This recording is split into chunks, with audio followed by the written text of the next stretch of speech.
Hey my lovelies paratha, आज कैसे हैं आप लोग? आई होप आप सभी अच्छे होंगे, स्वस्थ होंगे, मेरे स्टोरी लाइन को एंजॉय कर रहे होंगे। तो जो कोई भी मेरे चैनल पे न्यू है प्लीज़ मेरे चैनल को लाइक शेयर सब्सक्राइब करना मत भूलिएगा। और अगर आप लोगों को मेरे स्टोरी लाइन उसके प्लॉट पसंद आते हैं तो प्लीज़ मुझे कमेंट्स करके अप्रिशिएट करना भी मत भूलिएगा। जैसा भी लगे आप लोग को मुझे ज़रूर बताइएगा। फर्स्ट ऑफ ऑल जो लोग नए आ रहे हैं प्लीज़ चैनल को सब्सक्राइब करेंगे। फर्स्ट ऑफ ऑल कमेंट्स भी करेंगे एंड देन सेकंड थिंग, जिन लोगों को भी मेंबरशिप बाय ऑन करना है वो लोग मेंबरशिप वाली स्टोरी को, एक 30 रुपए की स्टोरी अलग चल रही है और 119 रुपए की स्टोरी अलग चल रही है।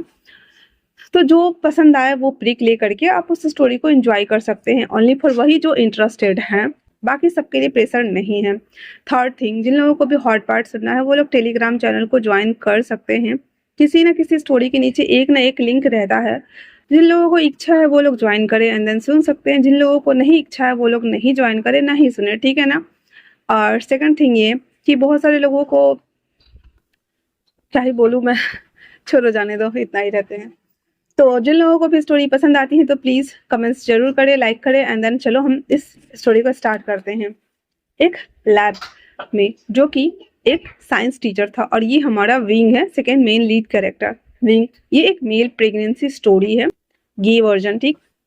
विंग उसने गॉगल्स वेयर किया हुआ है, व्हाइट कलर का उसने शर्ट वेयर किया हुआ है। वो एक्सपेरिमेंट कर रहा था कुछ चीज़ों को जो कि उस लैब में, वो सभी चीज़ें कर ही रहा होता है कि तभी वहाँ पे एक बेबी बॉय आते हुए कहता है, डैड डैड डैड ये क्या है। विंग उसे देखते हुए कहता है, मिंग जी क्या कर रहे हो बेटा, यहाँ से जाओ, किसी भी चीज़ को छूते नहीं है वरना हाथ जल जाएंगे या फिर आपको चोट लग जाएगी। तो वो छोटा बेबी बॉय कहता है, बट डैड ये आप मछली के साथ क्या कर रहे हैं। तो विंग कहता है, ये पिराना मछली है, ये बहुत ज्यादा चालाक होती है और लोगों को ना काट लेती है और उसका खून पी जाती है, मांस नोच के खा जाती है। तो मैं इसके दांत से ना क्लोज हटा रहा हूँ। अगर ये किसी के ऊपर हमला भी करती है तो बस उसे हल्का सा नुकसान कर सकती है, ज्यादा कुछ नहीं। वहीं दूर खड़ा एक बच्चा जो कि गेट के पास खड़ा था और ये हमारा युवान था। ये ट्विंस बेबी स्टोरी होने वाली है। युवान उन सारी हरकतों को देख रहा होता है। निंजी कहता है, अच्छा तो फिर इसे कोई भी यूज कर सकता है क्या। कहता हाँ, इसे यूज करने के बाद कुछ नहीं होगा, बस ज्यादा थोड़ा बहुत नुकसान होगा, काट आएगा, क्योंकि अब काटने की क्षमता तो उसके अंदर रहती ही है और इंसान को देखकर, खून को देखकर उसकी सेंस बहुत ज्यादा काम करते हैं। इतना सुनना हुआ ही था।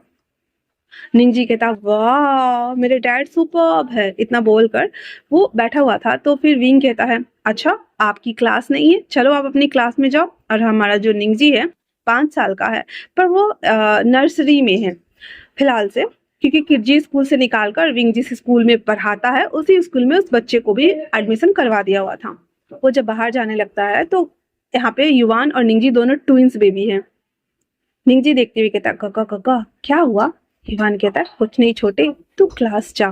निंजी कहता, ठीक है, बट वो लोग मुझे फिर से बुली करेंगे। युवान कहता है, अब कोई भी तुझे बुली नहीं करेगा, इतना बोल करके और वो उस फेस को देख रहा होता है। विंग जैसे ही कुछ लाने के लिए अंदर जाता है, युवान हमारा उसमें से 2 पिराना मछली को पन्नी में पानी डालता है और उस मछली को उसमें डाल लेता है और उसको ले लेता है। निंजी कहता है, ये आप क्या कर रहे हो गग्गा। कहता, कुछ नहीं, चलो मेरे साथ, इतना बोल करके और वो निंजी को लेकर के बाहर आता है, जहाँ पे ग्राउंड में कुछ बच्चे खेल रहे होते हैं। वहां पे 5-6 बच्चे थे जो हमेशा निंजी को ना पैंट उतार देते थे, उसकी चड्डी उतार देते थे और उसे बहुत परेशान करते थे।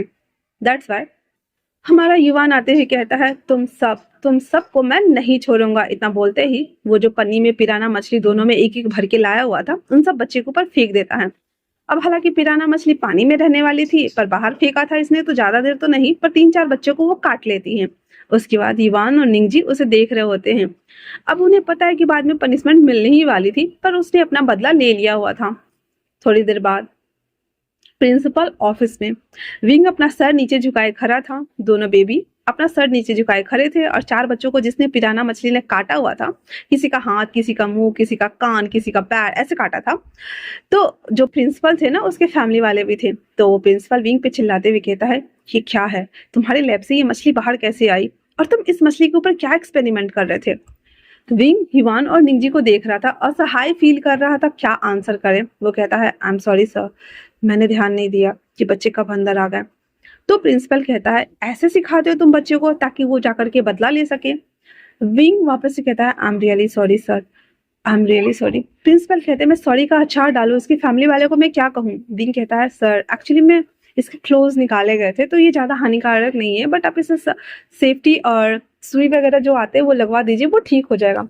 उसके जितने भी पेरेंट्स थे ना वो सब उन लोगों को सुनाते हैं तो युवान कहता है मेरे डैड को कोई कुछ नहीं कहेगा। पहले तो इसने मेरे भाई को बहुत ज़्यादा बुली किया, मैं बताऊं क्या, जब भी मेरा भाई स्कूल आता था तो मेरे भाई के बैग से लंच निकाल कर ये लोग खा लेते थे। मेरे भाई का पैंट उतार देता, चड्डी उतार देता, उन्हें उसके डुग्गू पे मारता था। मैं क्या देखता रहूंगा। एक बार तो मेरे भाई को इसने कबर्ड भी बंद कर दिया था, वो भी लॉकर वाले में ले जा करके। तो क्या करूं मैं, इन सब से बदला ना लूं। इतना सुनते ही उसके पेरेंट्स अपने बच्चों की तरफ देखते हुए कहते क्या सच में तुमने ऐसा किया। और वो सारे जो बच्चे थे ना 3 स्टैंडर्ड के बच्चे थे, कोई बच्चा कुछ भी आंसर नहीं कर रहा था। दैट्स वाई वो बस उसे देख रहा होता है। उसके बाद विंग उन दोनों को देखता कहता है युवान निंगजी चुप हो जाओ। प्रिंसिपल सर कहते हैं मैं इतने खतरनाक बच्चे के साथ में यहाँ पे नहीं पढ़ा सकता। इतना बोल करके विंग को वहां से निकाल दिया जाता है। विंग अपने दोनों बेबी को लेके आ रहा होता है और बहुत गुस्से में था। युवान और निंगजी पीछे से आ रहे होते हैं। कार में बैठने के साथ ही युवान और निंगजी बैठते हैं और कार घर की तरफ चल पड़ती है। युवान और निंगजी चुपचाप से उसके पीछे पीछे आते हैं। विंग एक जो कि सिंगल मदर और फादर है, उसने 2 बेबी को बर्थ दिया और उसका बेबी 5 साल का है। विंग घर आते ही दोनों बेबी पे चिल्लाते हुए कहता है हिवान निंगजी ये क्या शरारत थी, क्या किया आपने, आपकी वजह से मेरी जॉब भी चली गई। हिवान कहता है I am so sorry dad. कहता है सॉरी व्हाट सॉरी, हाँ ये सब आपको नहीं करना चाहिए था। कहता है मैंने कहा ना dad I am so sorry, पर वो निंगजी को बहुत ज्यादा परेशान करता था, दैट्स वाई मुझे ये करना पड़ा। अगर आप नहीं चाहते तो मैं नहीं करूंगा नेक्स्ट टाइम से। विंग कहता है सॉरी भैया तुम्हारा तेल लेने, इतना बोल करके वो अपने कमरे में चला जाता है। उसके बाद युवान और निंगजी दोनों एक दूसरे को देख रहे होते हैं। निंगजी कहता है अब हम क्या करें गगा, मम्मा तो रूठ गई। तो युवान कहता है इट्स ओके, मम्मा को हम मना लेंगे। इतना बोल करके और वो लोग अपने फोन से मम्मा के लिए और खुद के लिए कुछ खाने ऑर्डर करते, क्योंकि विंग बहुत ज्यादा खराब था मूड और वो खाना ऑर्डर या बना भी नहीं सकता था। दैट्स वाई उन लोगों को बच्चों को पता है कि डैड का मूड बहुत ज्यादा खराब है तो वो हम लोग के लिए कुछ बनाएंगे नहीं। वो ऑर्डर लेने के लिए जैसे ही नीचे आता है, युवान आता है नीचे लेने के लिए, उसी अपार्टमेंट के नीचे क्रिस और वांगजी खड़े थे, जो कि वो किसी काम से आए हुए थे। वहां से युवान क्रॉस करते हुए चला जाता है। वांगजी और क्रिस उस बच्चे को क्रॉस करते हुए चले जाते हैं। फर्स्ट अटेम्प्ट में तो बाप और बेटे ने एक दूसरे को देखा ही नहीं था। वो वापस से अपना पिज्जा लेता है एंड देन ऊपर अपने कमरे में आ जाता है। आने के साथ ही निंगजी और युवान विंग को मनाने के लिए उसे वो मिलने के लिए आता है, जहाँ पे विंग ना ऐसे नहा करके आके बैठा हुआ था। विंग उन दोनों को घूर कर देखते हुए कहता है क्या है। शिवान और निंगजी कहते हैं मॉम मैंने पिज्जा मंगवाया था। तो कहता है तुम दोनों के पास फोन क्या है, तुम दोनों तो इसका गलत ही यूज करते हो। युवान अपनी कान पकड़ते हुए कहता है आई एम सॉरी ना मम्मा, मैं ऐसा नहीं करूंगा, बट हाँ अगर मेरे भाई को किसी ने बुली किया तो मैं उसे सबक जरूर सिखाऊंगा। विंग कहता है क्या करूं मैं तुम्हारा, मेरी जॉब भी चली गई है और तुम दोनों की। तो युवान कहता है तो फिर ऐसा करिए ना मॉम कि आप कुछ और काम ढूंढ लीजिए ना। कहते हैं अच्छा क्या काम ढूंढूं मैं, हाँ तुम्हारा सर। इतना बोलकर वो पिज्जा का स्लाइस उठाता और कहता निंगजी फिर आपने हमें क्यों नहीं बताया। निंगजी कहता है मॉम मैं बस आपको परेशान नहीं करना चाहता था, क्योंकि मुझे पता है फिर आप उन बच्चों को कुछ कहते या फिर आपकी जॉब चली जाती, और आफ्टर ऑल जॉब चली ही गई। सॉरी मम्मा। विंग अपने दोनों बेटे को ले लेता है और सोच रहा होता है कि वो सिंगल मदर था। जब उसकी फैमिली वालों को पता चला कि विंग 2 मंथ्स बेबी है, तब उसकी फैमिली वाले ने विंग को लात मारकर बाहर निकाल दिया, ये कहकर कि तुम एक इंसान के रूप में मॉन्स्टर हो, क्योंकि मेन कभी भी बेबीज नहीं दे सकते हैं। विंग के पास ऑफिस टाइम से वो कुछ एफडी वगैरह में सेविंग्स वगैरह करता था, एसआईपी अमाउंट्स वगैरह था। एंड देन सेकंड थिंग कि वो पार्ट टाइम कॉफी शॉप में काम भी करता था। दैट्स वाई वो एक पुराना घर पहले रेंट पे लेता है। विंग एक घर को रेंट पर लेता है, उसे अच्छे से रेनोवेट करता है और उसके बाद वहां पे वो रहना शुरू करता है। वो छोटा सा एक उसने बेकरी शॉप ओपन किया था एंड देन वो काम करता है। पर जैसे जैसे बेबीज बड़े हो रहे थे, काम का प्रेशर बढ़ रहा था, विंग अपनी पढ़ाई भी कंप्लीट कर रहा था। इस तरीके से उसने अपनी पढ़ाई कंप्लीट की, दोनों बेबीज को जन्म दिया और फिर उसे राइज करने लगा। उसके बाद विंग को उतने खर्चे में काम नहीं चल रहा था, तो उसने एक टीचर्स के लिए अप्लाई किया था और इत्तेफाक से उसे वो जॉब मिल गई थी। सब कुछ अच्छा चल रहा था। दोनों बेबी किड्स स्कूल भी जाने लगे थे। साथ में विंग अपने खर्चे से एक अपार्टमेंट भी ले लेता है जमा करके। और आज वो लोग इस अपार्टमेंट में थे। Back to the present, Wing दोनों बेबी को सोचते हुए कहता है, इत 5-6 सालों में मैंने कितनी लंबी जर्नी झेली है, ये सिर्फ और सिर्फ मैं जानता हूँ इवान और निंगजी। बट हाँ, अब इसका वक्त आ गया है कि इसका हिसाब तुम्हारे पापा को भी चुकाना पड़े। इसलिए वो कुछ सोचता है एंड देन उसके बाद निंगजी को पहले वो सुला देता है और वो एक लैपटॉप ओपन करता है। लैपटॉप ओपन करने के साथ ही कहता है, इस फेस को याद कर लो इवान। इवान कहता है, ये कौन है? विंग कहता है, वक्त आने पे मैं तुम्हें बता दूंगा और इसके बाद तुम्हें ये करना है, इतना बोल करके और वो युवान को भी लेके सुला देता है और अपनी आंखें बंद करते हुए कुछ फ्लैशबैक को देखता है जहाँ पे विंग और वांग जी एक ही कॉलेज में पढ़ा करते थे, जहाँ पे वांग जी किसी गर्ल से प्यार करता था बट विंग वांग जी को पसंद करता था। वांग जी वेल्दी फैमिली से था और विंग की फैमिली उतनी ज्यादा बड़ी नहीं थी और जिस गर्ल से वांग जी लाइक करता था वो कोई और नहीं बल्कि विंग की खुद की बहन यानली थी। जहाँ पे विंग को जब पता चलता है कि वांग जी यानली को लाइक करता है ना कि उसे, क्योंकि उसे गर्ल में इंटरेस्टेड है ना कि मैन में, विंग बहुत ज्यादा निराश हो गया था। वहीं दूसरी तरफ विंग का जितना भी ग्रुप्स मेंबर था, जितना भी उसका फ्रेंड था, जैसे कि नी हेसेंग, सो यांग, साओ सिंचेंग, ये सब विंग को अक्सर समझाते रहते थे कि बहुत सारे लोग ना मेंस को लाइक नहीं करते, उसमें उनकी कोई गलती नहीं है। पर इतना ही काफ़ी नहीं था। वहाँ पे वांग जी विंग को किसी न किसी तरीके से प्रोवोक करता, उसे परेशान करता। अगर फुटबॉल मैच वगैरह वो खेलता रहता तो विंग पढ़ाई करता रहता था अपने ग्रुप्स के साथ में या दोस्त के साथ में, तो बॉल उसकी तरफ फेंक देता, क्लास में उसे बुली करता। मतलब यहाँ पे वांग जी भी कम नहीं था। तो विंग को ना उससे हमेशा ना चिढ़ मची रहती थी। और प्रॉम नाइट वाले रात को वांग जी और विंग के बीच में सीन बनता है, जिसके बाद विंग को पता ही नहीं था कि वो बेबी को बर्थ भी दे सकता है। उसे लगा कि एक दो मैन एक साथ अगर इन्वॉल्व होते भी हैं तो क्या ही फर्क पड़ जाएगा। जब वो उसे थोड़ा थोड़ा सा वॉमिट होना स्टार्ट हुआ, सब कुछ स्टार्ट हुआ, और जब ये इन दोनों के बीच में इंटीमेसी वाले सीन बन गए थे प्रॉम नाइट वाले दिन, और वांग जी को भी याद था, विंग को भी याद था। विंग वांग जी के घर आया था, जहाँ पे वांग जी उस घर में अकेले रहता था क्योंकि उसके मॉम डैड अब्रॉड में रहते थे और सारी फैमिली, और विंग चाइना, वांग जी चाइना में अकेले रहता था। तो जब उसने उसके घर आया और वो उसे बताने वाला था, उसने एक परछाई देखी जहाँ पे वांग जी किसी लड़की को गले लगाए हुए था। उसे समझते बिल्कुल भी देर नहीं लगी कि वो यान्नी चीजें हो सकती हैं। दैट्स व्हाई विंग गुस्से में एक पत्थर उठाता है और उस विंडो की तरफ दे मारता है। विंडो के कांच टूटते ही वांग जी गुस्से में वो कर्टन्स हटाता है और हटाकर जब बाहर देखता है तो वांग जी बीच वाली उंगली विंग को दिखा रहा था। वांग जी उसे इतना गुस्से में देख करके उसके पास जब तक आता आता विंग बाहर भागता है रोते हुए, और आते ही अपने दोस्तों के कहता है कि चलो यहाँ से। अब यहाँ पे नी हेसेंग, विंचाओ और सुयांग, सब विंचाओ ने सुयांग और साओ सिंचेंग उससे पूछते हैं कि क्या हुआ है विंग, पर विंग कुछ भी नहीं बताता है।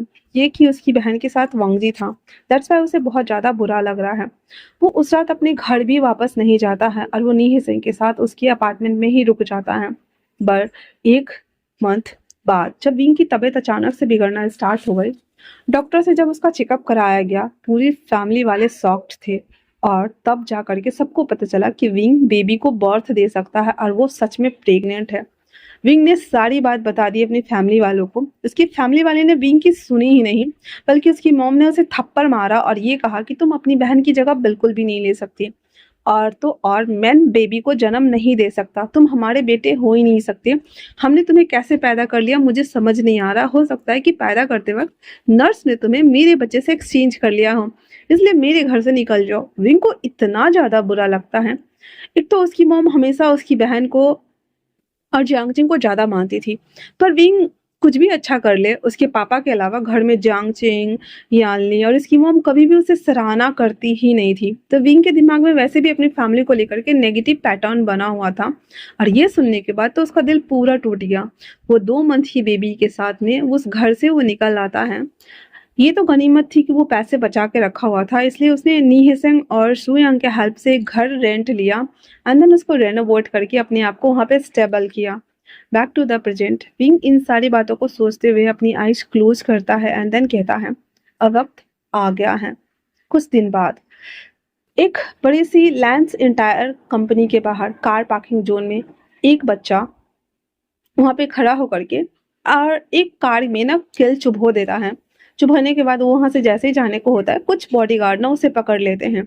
बॉडीगार्ड जब पकड़ लेते हैं तो वो बच्चा भागने की कोशिश करता है। तभी वहां पे वांग जी और क्रिस दोनों आ जाते हैं। वांग जी अपना गॉगल्स उतारते हुए कहता है, क्या बात है।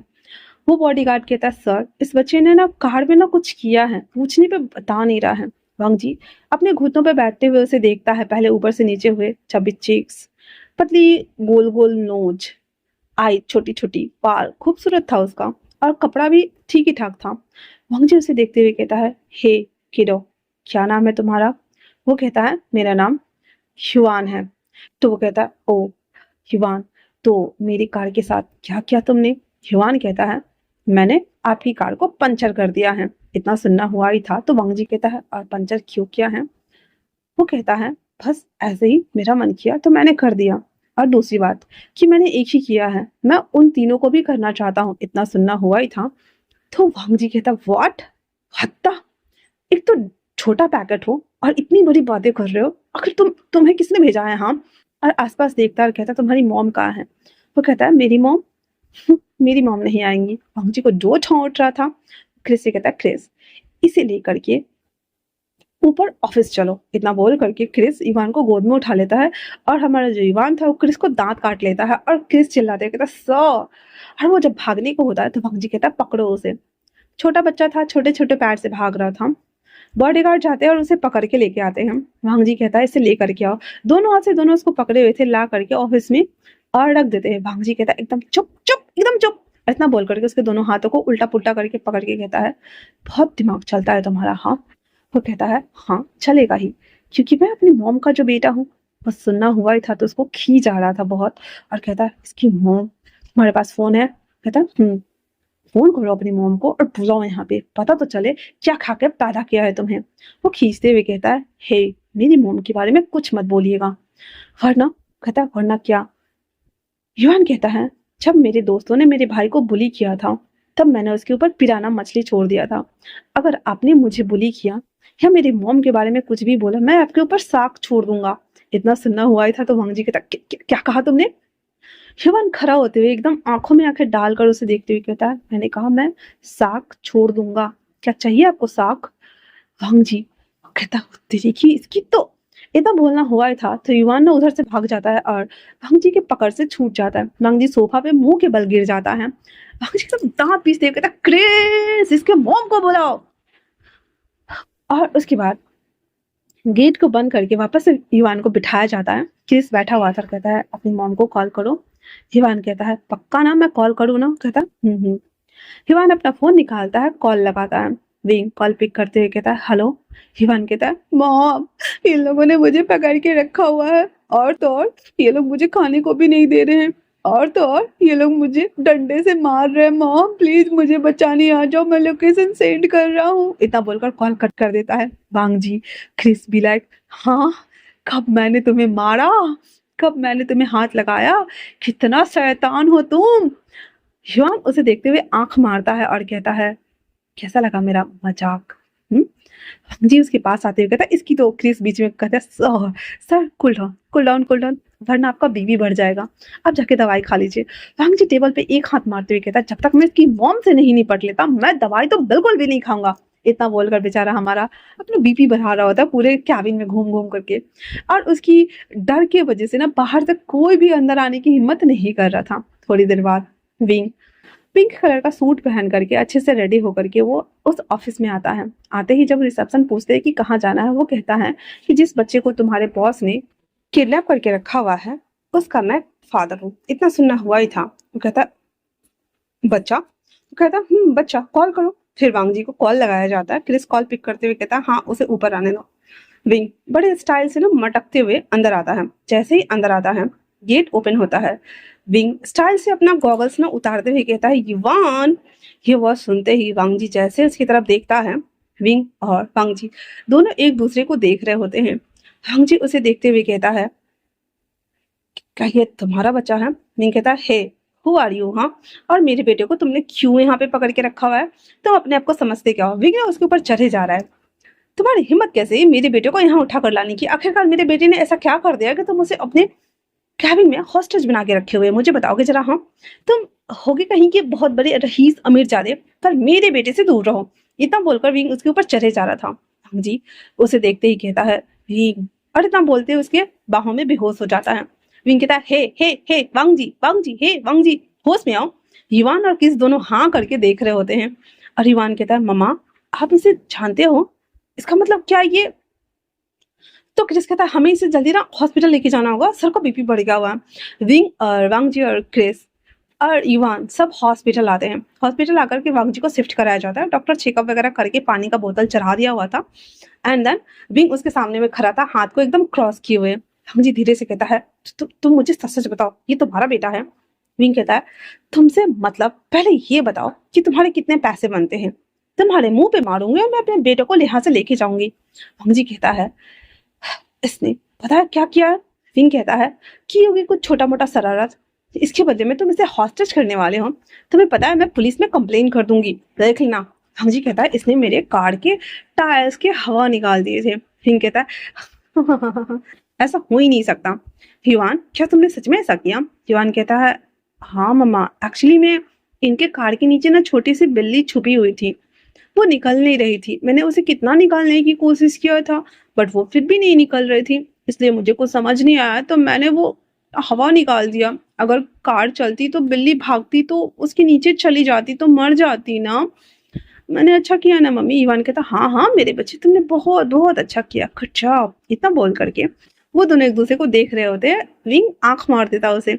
इवान कहता है हाँ तो मिस्टर खड़ूस, सीओ, मैं जा रहा हूँ, मैंने कुछ भी गलत नहीं किया है, और मेरे मॉम को परेशान करना बंद कर दो। इतना सुनना हुआ ही था। मुझे कहता है क्या कहा मॉम?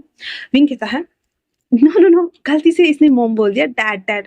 बेटा हम घर चले, मॉम हमारा वेट कर रही होंगी। वांगजी कहता ठहरो।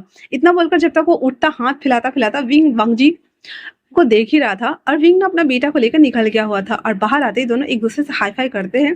और उसके बाद दीवान कहता है मॉम, क्या मैंने अच्छा किया? विंग कहता आपने बहुत अच्छा किया। फिर युवान कहता है मॉम, तो क्या ये सच में मेरे डैड है? विंग कहता है आ, चलो।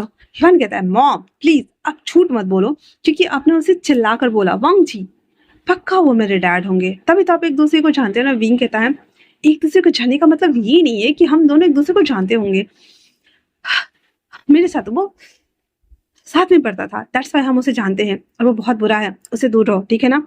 बट हाँ, अगर वो मिल जाए तो उसे परेशान करना मत भूलना। इतना बोल करके विंग जो था उसे लेकर वो बाहर आ जाता है। वांग जी खींचते हुए कहता है क्रिस, पता करो कि वो कहाँ रहता है, क्या करता है, सब कुछ। तो क्रिस कहता है सर बट वाई? कहता मैंने कहा पता करो। यहाँ पे बेचारा हमारा वांग जी का हाफ हाफ के बुरा हाल हो रखा था, उसका बीबी बढ़ा हुआ था। और वांग जी अपने सर पटकते हुए कहता है विंग, आखिरकार तुम मुझे मिल गए। मुझे नहीं पता बट ये क्या हो रहा है, पर ऐसा तुम नहीं कर सकते हो। अरे इतना बोल करके वो दांत पीस रहा होता है। पूरे 7 दिन बाद वांग जी के सामने में विंग का पूरा प्रोफाइल था। वहां पे मेंशन करा गया हुआ था कि विंग शादीशुदा नहीं है, विंग के पास 2 बच्चे हैं। विंग का ऑक्यूपेशन था साइंस टीचर, जो कि जॉबलेस है वो फिलहाल से, और फिलहाल से वो घर पे बैठा हुआ है, कोई काम करता नहीं है। ये सारी चीजें पढ़ने के बाद कहता है और पता चला कि वो बेबी कहाँ से आया है। तो कहता है सर बहुत अजीब बात है, बट उसके बारे में कोई भी खबर हमें नहीं मिली है, और ना ही कभी उनके साथ किसी लड़की को देखा गया है, बस वो 2 छोटे बेबीज ही थे और कुछ भी नहीं। जी अपने मन में कहता है इसका मतलब क्या ये बात सच है? और इतना बोल करके और वो कुछ पास्ट टाइम को देख रहा होता है। और यहाँ पे वांगजी का थोड़ा छोटा सा फ्लैशबैक है, जहाँ पे वांगजी सोचता है कि विंग के चले जाने के बाद अचानक से जब वो स्कूल आना बंद कर देता है, तो जो चीज़ हमें हमेशा अवेलेबल होती है हम उसकी कदर कभी नहीं करते। जब वो चीज़ अवेलेबल होना बंद हो जाती है तब जाकर हमें पता चलता है। तो जब विंग स्कूल आना और उसके बाद पढ़ाई करना जब वो बंद कर चुका था, कॉलेज आना, तो वो नोटिस करना स्टार्ट कर दिया था, क्योंकि वांगजी और विंग आए दिन लड़ते ही रहते थे, दैट्स वाई। तो वहां जब उसे उन दोनों की नोकझोंक और ये सभी चीजें नहीं मिलती है, तो वांगजी अपने मन में सोचता है कि क्या विंग ने स्कूल छोड़ दिया। तो वो एक दिन बातों ही बातों में याली से पूछता है कि तुम्हारा भाई कहाँ है, अब वो नहीं आता। याली मुंह बनाते हुए कहती है उसे मेरा भाई मत कहो, वो मॉन्स्टर है मॉन्स्टर। तो वांगजी कहता है क्यों? कहता है तुम्हें तो पता ही होगा। नहीं पता तो कोई बात नहीं, अगर उसने बेबी बर्थ दे दिया तो मैं उसकी मम्मा बन जाऊंगी। वांगजी कहता है क्या मतलब है तुम्हारा? याली कहती है हाँ, उसने बताया कि उसने तुम्हारे साथ गलती से नाइट स्पेंड कर लिया है, जिसके बाद वो शायद से प्रेग्नेंट हो गया। पता नहीं क्या ही बकवास बातें हैं, मैं तो पहली बार सुन रही हूँ कि कोई मैन भी बेबी को बर्थ दे सकता है। उसके बाद क्या था, मॉम को बहुत गुस्सा आया और उसे घर से निकाल दिया। होगा कहीं यहीं पे भटकता हुआ। वांग जी रिंग को ढूंढने की बहुत कोशिश करता है, लेकिन वो प्रेगनेंसी की हालत में था। दैट्स व्हाई वो उस छोटे से अपार्टमेंट में जहाँ पे उसने बेकरी खोला हुआ था, उसके अलावा वो सुबह पे बस सामान लाने के लिए जाता था। उसके बाद वो कभी बाहर जाता ही नहीं था। तो वांग जी को एक शहर में होते हुए भी विंग नहीं मिला। उसके बाद जब वो विंग नहीं मिला तो वो थोड़ा-सा परेशान हो गया, क्योंकि उसे पता है कि वांग जी उसके साथ नाइट स्पेंड किया हुआ है। That's why. तो जब ये बातें वांग जी को पता चलती, उसे अंदर से बहुत ज़्यादा दिल को कचोट रही थी। Back to the present. Wang ji के दोनों हाथ ना एक दूसरे के साथ इंटरवाइन थे। अंदर वो सोच रहा था, ऐसा नहीं होना चाहिए था। क्रिस कहता, सर क्या हुआ? जी कहता है, नथिंग। मुझे उसके घर लेके चलोगे क्या? कहता है, सर घर क्यों लेके जाना? उसका बेटा तो आए ना आए दिन हमसे टकराता ही रहता है। हम उसके बेटे को उठा कर ले आते हैं, उसकी वो खुद ही चली आएगी। इतना सुनना हुआ ही था। जी कहता है, पॉइंट है। इतना बोलकर क्रिस जो था वो हमारा जाता है बाहर। उसे पता था कि युवान ने इधर उधर मंडराते हुए उसे मिल जाएगा। वो जैसे ही घर से बाहर जाता है, थोड़ी ही दूर पे युवान एक बेकरी शॉप के पास खड़ा था और वहां से कुछ चीजों को बाय कर रहा था, जहाँ पे क्रिस आते हुए कहता, हे मैं तुम्हें खरीद के दे देता हूँ। युवान पहले उसे घूर कर देखता है और कहता है, ठीक है, फिर ये भी दे दो, ये भी दे दो, ये भी दे दो, ये भी दे दो, ये भी दे दो, ये भी दे दो, अंकल और वो वाला भी दे दो, अंकल वो वाला भी दे दो। ऐसे करते हुए ना क्रिस का बहुत अच्छा खासा उसने बिल बना दिया था। क्रिस कहता है, सच में ये बहुत ज्यादा लालची और शरारती और दिमाग से बहुत तेज है। फिर कहता है, ठीक है, अब इतना सब कुछ मैंने कर दिया तो मेरे साथ चलो। युवान कहता है, इस पर देखिए मेरा किडनैप करने का इरादा तो नहीं है ना आपका अंकल? क्रिस कहता है, काफी ज्यादा समझदार हो बच्चे, मेरे साथ चलो। इतना बोलकर कार में बिठाता है और उसे वो लेकर के लैंड मेंशन की तरफ आ जाता है। युवान कहता है, मुझे कहाँ लेके जा रहा है? उतारो उतारो उतारो उतारो उतारो।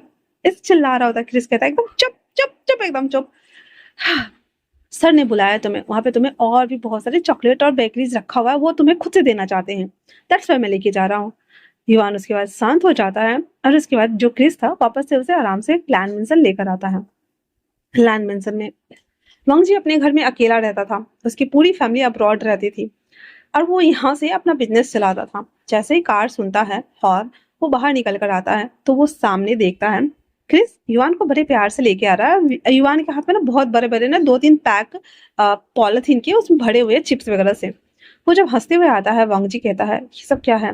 क्रिस कहता है, सर मेरी सैलरी बढ़ा दो, क्योंकि ये बहुत ज्यादा शैतान है। इसने देखो मुझे कितने खर्च कराए और लंबा सा बिल उसे दिखाता है। वांग जी कहता है, पॉकेट इट। क्रिस कहता है, व्हाट, मेरी सैलरी की तो कोई वैल्यू ही नहीं है। फिर वो उसके पीछे आता है, जहाँ पे युवान सारा चिप्स पटकते हुए कहता है, मैंने सुना कि आप मुझे चॉकलेट देने वाले हैं, तो कहाँ है वो? मुझे दीजिए ताकि मैं अपने घर जा सकूं, क्योंकि मेरे पास बिल्कुल टाइम नहीं है। मेरा भाई मेरा वेट कर रहा होगा। युवान उसका एटीट्यूड देखते हुए कहता है, जस्ट बाप 10 बेटा। तो फिर वो कहता है, वैसे तुम्हें पता है तुम्हारे पापा कौन है? युवान कहता है, ऑफ कोर्स मुझे पता है कि मेरे पापा कौन है। वांग जी थोड़ा सा क्यूरियस होते हुए कहता है, कौन है? युवान कहता है, नहीं बताऊंगा। वांग जी कहता है, अगर तुम मुझे बता दिए तो मैं तुम्हें बहुत सारा चॉकलेट और तुम जो बोलेगे वो मैं दूंगा। तो युवान कहता है, एक शर्त पे। वांग जी कहता है, बोलो। युवान कहता है, मेरी मॉम को सबसे पहले तो एक अच्छी सी जॉब दिला के दो, उसके बाद मेरे अकाउंट में 1 मिलियन और निंग जी के अकाउंट में 1 मिलियन और मेरी मॉम के अकाउंट में 3 मिलियन ट्रांसफर कर दो। उसके बाद मैं आपको बता दूंगा कि मेरा डैड कौन है। होंग जी और क्रिस दोनों हाँ करके युवान को देख रहे थे एंड देन कहते हैं, क्या बकवास कर रहे हो? युवान कहता है, अगर सौदा मंजूर नहीं है तो कोई बात नहीं है, ठीक है कल मिलते हैं, इतना बोल करके और वो वहां से निकल जाता है। वो जैसे जा रहा होता है, वांग जी और क्रिस दोनों भागते उसके पीछे, कहते हैं, हाँ हाँ हाँ हाँ मैं मंजूर है। वो कहता है, पहले अपना एटीएम कार्ड दो। हाथ बढ़ा देता है, दोनों दोनों हाथ में 2 एटीएम कार्ड था और वांग जी कहता है, इसमें 1 मिलियन है और इसमें 3 मिलियन है। मैं तुम्हारे दूसरे भाई के लिए दूसरा इंतजाम कर दूंगा, अब पहले मुझे बताओ कि तुम्हारे डैड कौन है? हिमान थोड़ा सोचते हुए कहता है,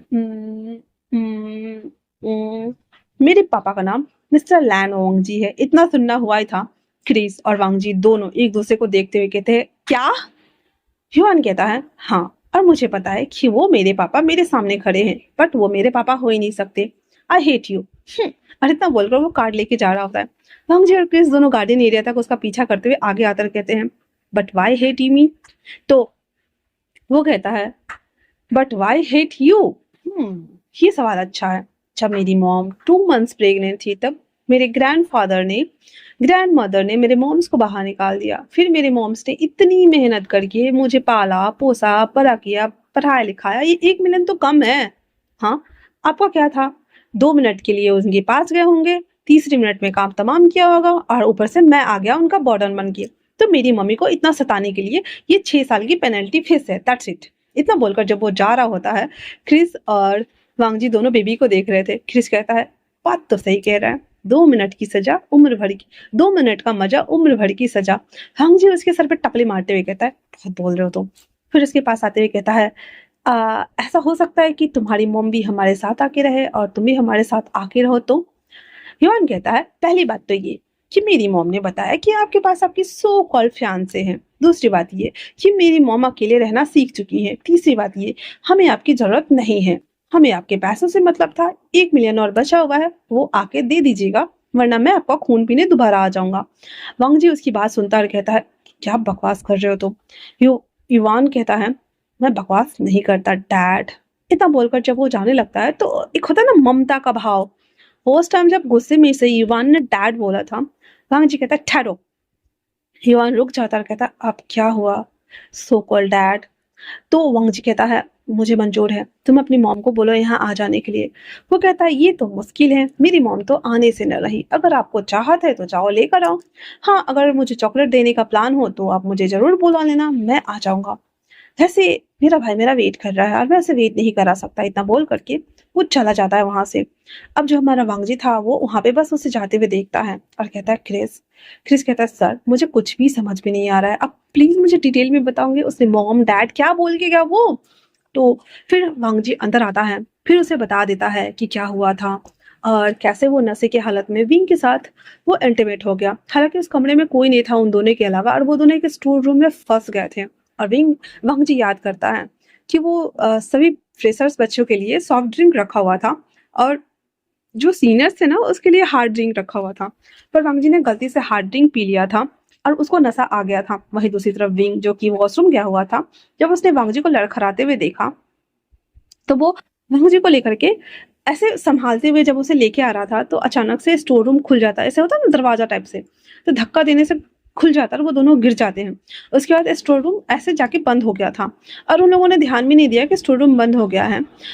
और उसके बाद ये दोनों उसी रूम में एक दूसरे के ऊपर लेटे हुए थे। वांग जी पहले तो विंग को देख रहा था और विंग वांग जी को देखकर जैसे उठने को होता है कि वांग जी विंग का लिप्स कैप्चर करता है अननोन हालत में, या शायद वांग जी का दिली इच्छा थी, उसे किस करता है। और विंग कुछ भी नहीं कर रहा था क्योंकि कहीं ना कहीं विंग उसे परेशान करता था या कुछ भी करता था, तो एक एक दूसरे को हैबिट हो गया था इन सभी चीजों का झेलने का। तो विंग उसे हटाते हुए कहता है, ये क्या बकवास कर रहे हो, हटो मेरे ऊपर से।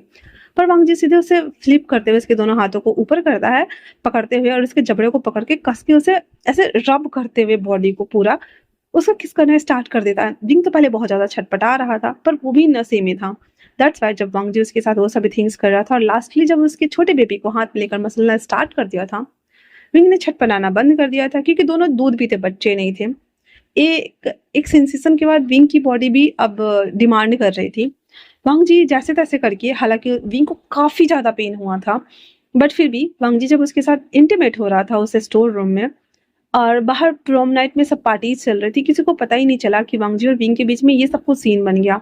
और वांग जी लगातार 2 से 3 राउंड उसके साथ कंप्लीट करता है खुद को और उसके ऊपर लेटा हुआ था और हर बार सिमंस को उसके अंदर ही रिलीज कर रहा था। विंग जो कि बहुत ज्यादा थका हुआ था, दैट्स वाई वो दोनों सो चुके थे। अगली सुबह जब उठता है तो वांग जी बहुत ज्यादा डरा हुआ था, बहुत ज्यादा। फटक से वो जल्दी जल्दी कपड़ा पहनता है और विंग को उसी हालत में छोड़कर वो भाग जाता है। उसके बाद वो उससे कभी नजरें ही नहीं मिला पा रहा था। विंग की जब आंख खुलती है तब वो देखता है कि वहां पे कोई नहीं है। उसे हल्का हल्का याद था कि वांग जी को लेकर वो आया, अचानक से इस रूम में वो पैक्ट हो गया। फिर वांग जी उसके ऊपर आकर जबरदस्ती किस कर रहा था, तो उसे पता था कि ये सब कुछ वांग जी ने ही करा था। वो खुद कंफर्म नहीं था क्योंकि वो उसको भी बहुत ज्यादा ओवर नशा आने लगा था, पर उसे यहाँ तक याद था कि वांग जी उसकी पूरे बॉडी को टच कर रहा था। उसके बाद back to the present, Wang जी ये सब सोच रहा होता है, फिर वो ऊपर से थोड़ा थोड़ा करके क्रिस को वो सारी बात डिटेल में समझा देता है। क्रिस अपने सर पे हाथ लेके बैठ जाता है, कहता, ओ माय गॉड, मतलब कि सर ये शैतान बच्चा आपका है? आपको नहीं लगता कि आपका बच्चा हाइब्रिड का बच्चा बन गया है? मतलब इतना ट्रबल मेकर। तो जी कहता है, इसकी मॉम ट्रबल मेकर थी, that's why. Trouble maker moms के trouble maker babies. Bhang ji कहता है और उसके पापा आप है सर। आपको नहीं लगता कि आपको भुगतना होगा? भांग जी कहता है I want my family. Chris कहता है सर बट अब आप क्या बताएंगे, आपकी तो वैसे भी एंगेजमेंट हो रखी है ना? भांग जी कहता है बस एंगेजमेंट हो रखी है, अभी तक शादी नहीं हुई है, इसीलिए मुझे अपनी फैमिली रिटर्न चाहिए, और वैसे भी वो मेरा बच्चा है। क्रिस कहता है बट ये गलत है सर, आप तो किसी और को लाइक करते हैं ना? भांग जी कहता है बट वो मेरी फैमिली है विंग।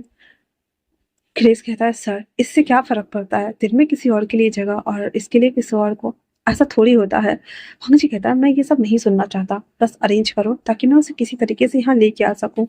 वहीं दूसरी तरफ युवान घर आकर के सारी बातें अपनी मॉम को बता देता है। उसकी मॉम कहती है ठीक है सामान पैक करो, हम डैड के घर जा रहे हैं। युवान कहता है बट मॉम आपको नहीं जाना चाहिए। विंग कहता है मुझे जाना चाहिए युवान, क्योंकि अब वक्त आ गया है हर चीज का हिसाब लेने का, वो इंसान अपनी जिम्मेदारी से भाग नहीं सकता। युवान कहता है पर डैड हमसे और आपसे प्यार नहीं करते मॉम।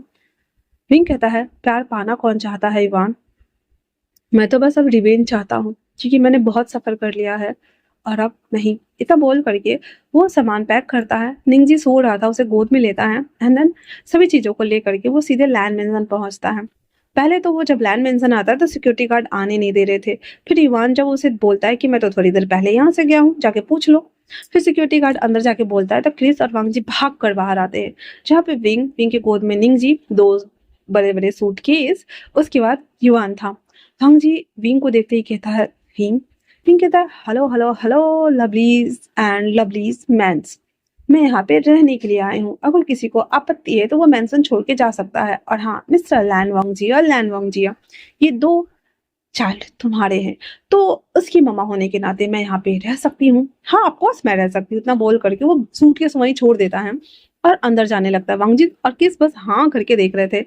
फिर भी अंदर जाते हुए कहता है हे यू भूरे बालों वाले, तुम मेरे दोनों सूटकेस लेकर आ जाना।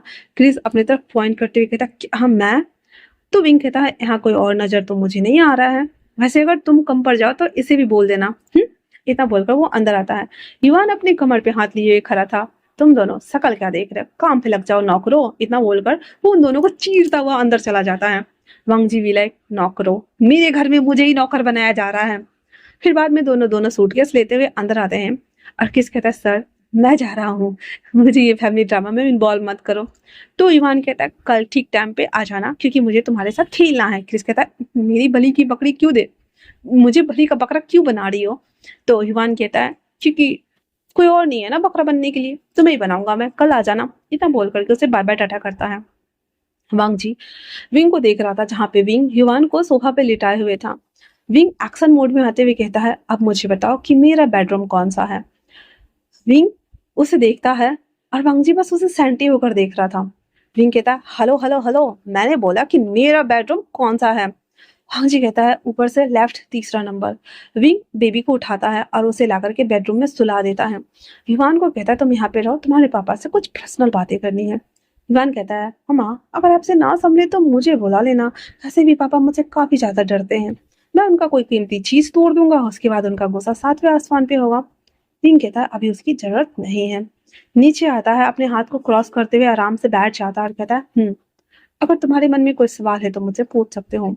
हम जो उसके पास खड़ा होकर के बुद्ध बन के उसे देख रहा था, कहता है क्या तुम सच में विंग हो? तो विंग कहता है हाँ मैं ही हूँ, जिंदा हूँ, अपने दो पैरों पे सही सलामत खड़ा हूँ, आगे बोलो। हंस कहता है तो तुम गायब क्यों हो गए थे?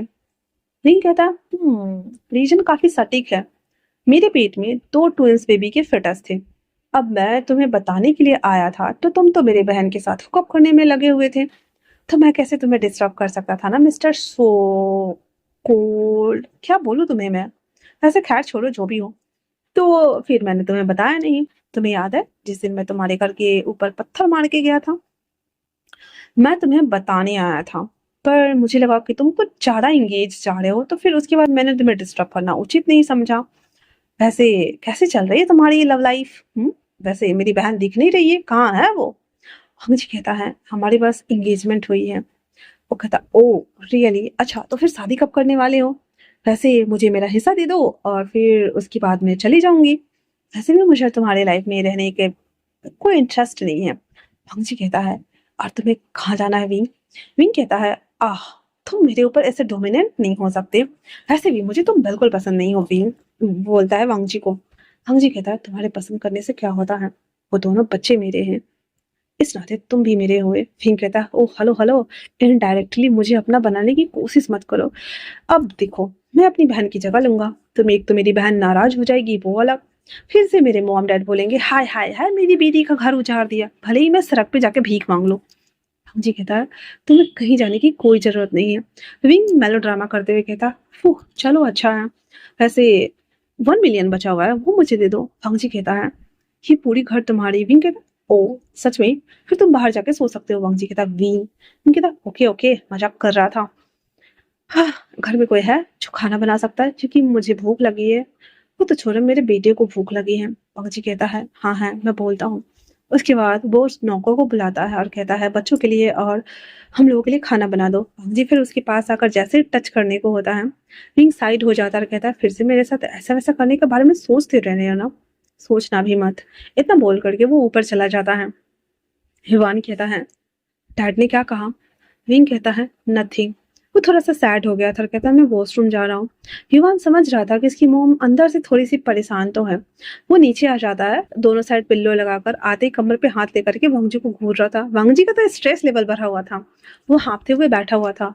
युवान आते हुए कहता है, ऐसा क्या बोला मेरी मम्मा को कि मेरी मम्मा इतनी ज्यादा टेंशन में लग रही थी? हाँ। वांगजी भी लाइक, मैंने क्या बोला, वो तो मुझे सुना के गई है। तो वो कहता है, मैंने तुम्हारी मॉम को कुछ नहीं बोला युवान। युवान कहता है, झूठ मत बोलो, मैंने देखा मेरी मॉम बहुत ज्यादा स्ट्रेस में है। वांगजी कहता है, सच में क्या? वो कहता है, इतना बोल वांगजी ऊपर की तरफ भागता है। युवान कहता है, हे भगवान, पहले मॉम गई फिर ये गए, क्या चल रहा है? इतना बोलकर वांगजी ऊपर आता है तो जहाँ पे निंगजी को वो सोता हुआ देखता है, फिर वो उसे ऐसे उसके पास करीब जाता है। निंगजी बिल्कुल वांगजी की तरह दिख रहा था, और जब विंग लेकर आया था सोफा पे सुलाया था तो फर्स्ट टाइम विंग ने निंगजी को देखा था। निंगजी हू बहू वांगजी की तरह दिख रहा था। युवान थोड़ा सा विंग और वांगजी का कॉम्बिनेशन था, बट निंगजी हू बहू वांगजी का छोटा वर्जन लग रहा था। उसे देखते हुए कहता है, सच में ये मेरा ही बच्चा है। उसके फोरहेड पे किस करता है, देन सावर सुनने का आवाज आता है। वांगजी अपना कोट उतारता है, सटकलीस ऊपर करता है, देन अंदर जाता है जहाँ पे वांगजी सावर ले रहा था। विंग सावर ले रहा था। वांगजी फटक से उसके कैबिन में घुसता है, मतलब उस सावर वाले कैबिन में, और उसके दोनों हाथों को ऊपर दीवार पे पिन करते हुए उसे कहता है, सच बताओ मुझे, ये बेबी मेरी ही है ना? विंग पूरा नेकेड था। वांगजी उसे ऊपर से नीचे तक देख रहा था और वांगजी का भी पूरा बॉडी गीला हो रहा था।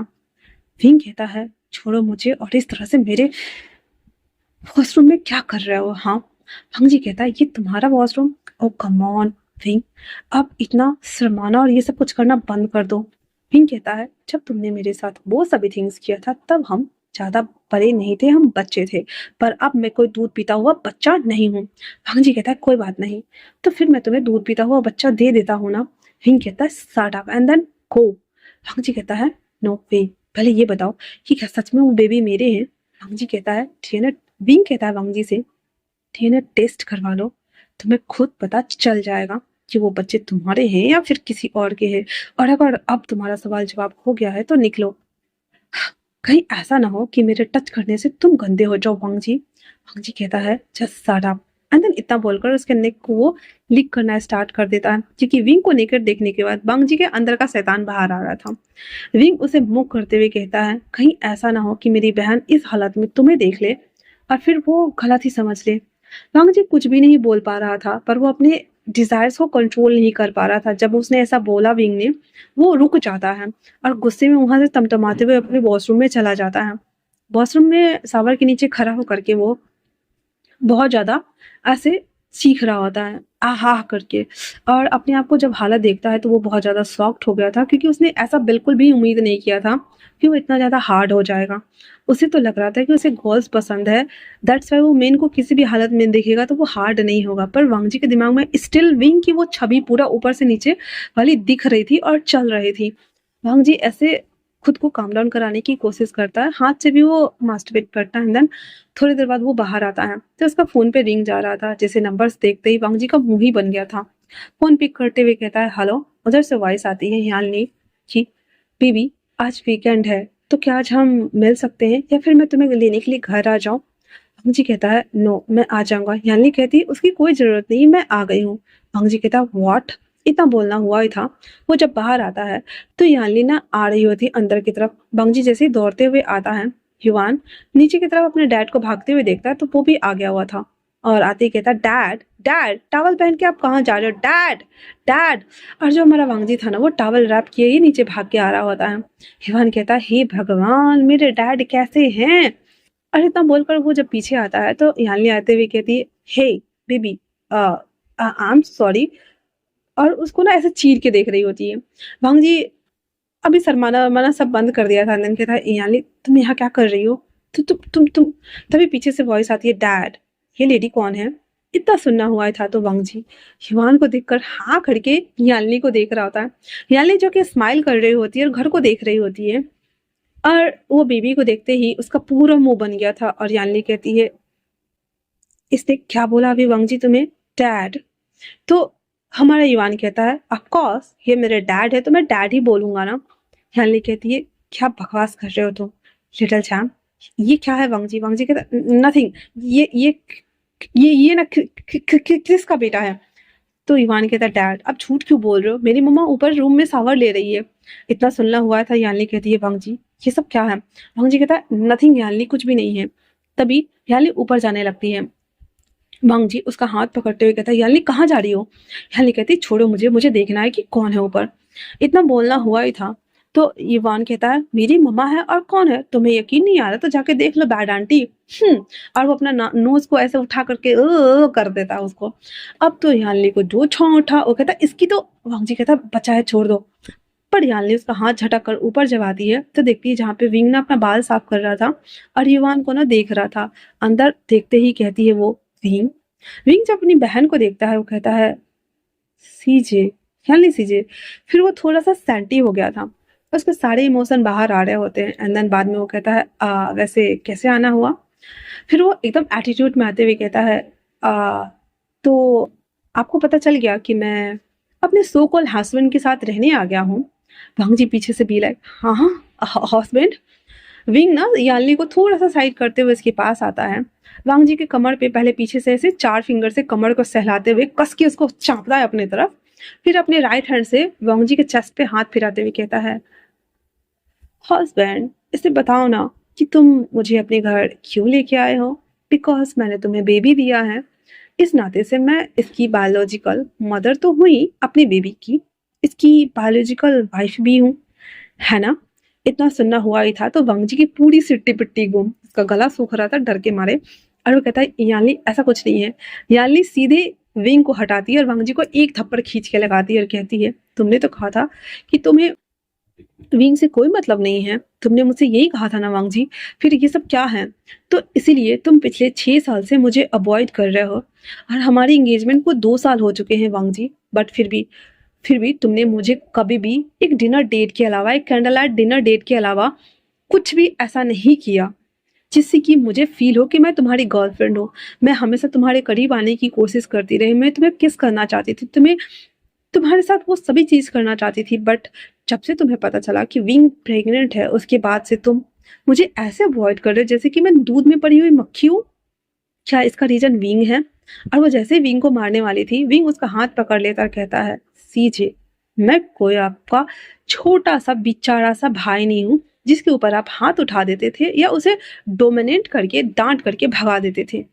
आज मैं जो कुछ भी हूँ सेल्फ मेड हूँ और मेरी पावर कहीं ज्यादा है आपसे, इसलिए मुझ पे हाथ उठाने से पहले सोचना पड़ेगा आपको।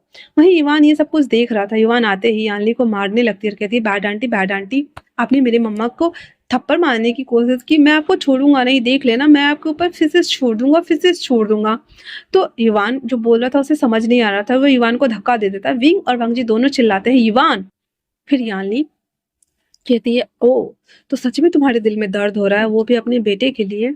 बट वांग जी मैंने कभी ऐसा नहीं सोचा था कि तुम ऐसे निकलोगे। वांग जी कहता है जस्ट शट अप यानी ऐसा कुछ भी नहीं है और तुम जैसा सोच रही हो मैंने बोला ना ऐसा कुछ नहीं है। यानली कहती है अच्छा ऐसा है तो फिर इसे इसे घर से बाहर निकालो वांग जी। वांग जी कहता है मैं ऐसा नहीं कर सकता क्योंकि फिर वो शांत हो जाता है। बिंग अपने बेटे को उठाते हुए आता और कहता है वो मुझे घर से निकालेगा वे नहीं। और तुम्हें पता है उसने अभी जस्ट मुझे 3 मिलियन दिए, मेरे बेटे को 1 मिलियन, और ये पूरा घर मेरा है। और अगर मैं चाहूँ तो तुम्हें यहाँ से धक्के मार के निकाल सकता हूँ, इसलिए अभी के अभी मेरे घर से चले जाओ। यानी इतनी बेइज्जती होने के बाद उसे रुकने का बिल्कुल मन नहीं कर रहा था। वो बस वांगजी को घूर कर देखती है, अपनी आंखों में आंसू लिए वो वहां से साइड होते हुए निकल जाती है। अब जो हमारा वांगजी था वो कहता है यानली यानली, उसके पीछे जाने लगता है। युवान कहता है मॉम मैं इस औरत को ना नहीं छोड़ूंगा, ये बिल्कुल भी अच्छी नहीं है। तो विंग कहता है ऐसा नहीं करते बेटा, वो बुआ जी है। कहता है जो कोई भी है पर मुझे उसे उसे देखना भी नहीं है, इतना बोल करके वो उतर जाता है। उसके बाद वांग जी यानली के पीछे पीछे तक आता है बाहर तक, और उसके हाथ को पकड़ने की कोशिश कर रहा था। पर यानली गुस्से में अपनी कार में बैठ जाती है, ड्राइवर को बोलती है बैग चलो। वांग जी बस देखता रह गया था। वो अंदर आता है और आते ही विंग को खींच कर अपने कमरे में लेकर आता है। बेड पे फेंकते हुए उसके पास आता है और उसके कल्ला को एकदम कस के पकड़ते हुए कहता है जो करना था सो कर लिया। हाँ। विंग कहता क्यों, बुरा लग रहा है कि मेरी बहन तुम्हें छोड़कर चली गई? तो फिर मेरी बेबी को क्यों अडॉप्ट करना चाहते हो? मैंने सुना कि तुम युवान से कह रहे थे कि मेरी मम्मा को बोलना कि वो यहाँ आके रहे। मुझे यहाँ क्यों बुला रहे थे? क्या तुम्हें सिर्फ बच्चे चाहिए, फ्री में मैं नहीं चाहिए तुम्हें? हाँ हाँ, क्योंकि जैसे लोग बोलते हैं कि मैं एक मॉन्स्टर हूँ, मैंने बेबी को बर्थ दिया, तुम्हें भी तो शर्म आती होगी ना बाहर लोगों को बोलने में कि बॉयज ने 2 बेबीज को जन्म दिया।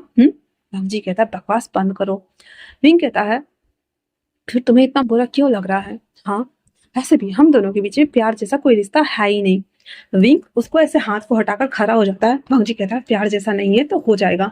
इतना बोल करके वांग जी विंग के ऊपर आकर के उसे मोलेस्ट करना स्टार्ट कर देता है। विंग कहता है हटो मेरे ऊपर से, क्या कर रहे हो? वांग जी कहता है तुम्हें प्यार चाहिए ना, दे रहा हूँ प्यार में।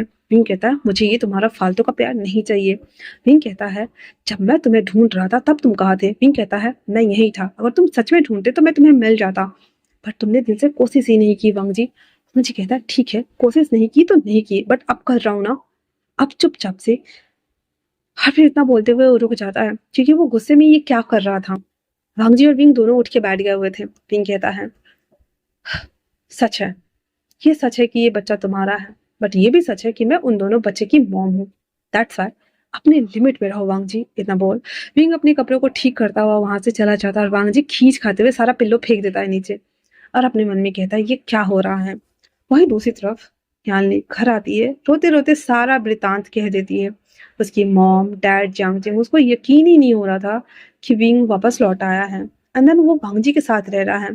यालनी रोते हुए कहती है डडा ममा मुझे भांगजी से शादी करनी है, अगर उसने मुझसे शादी नहीं किया तो यकीन मानिए मैं मर जाऊंगी, मुझे बस शादी करनी है, मतलब बस करनी है। तो इतना सुनना हुआ ही था।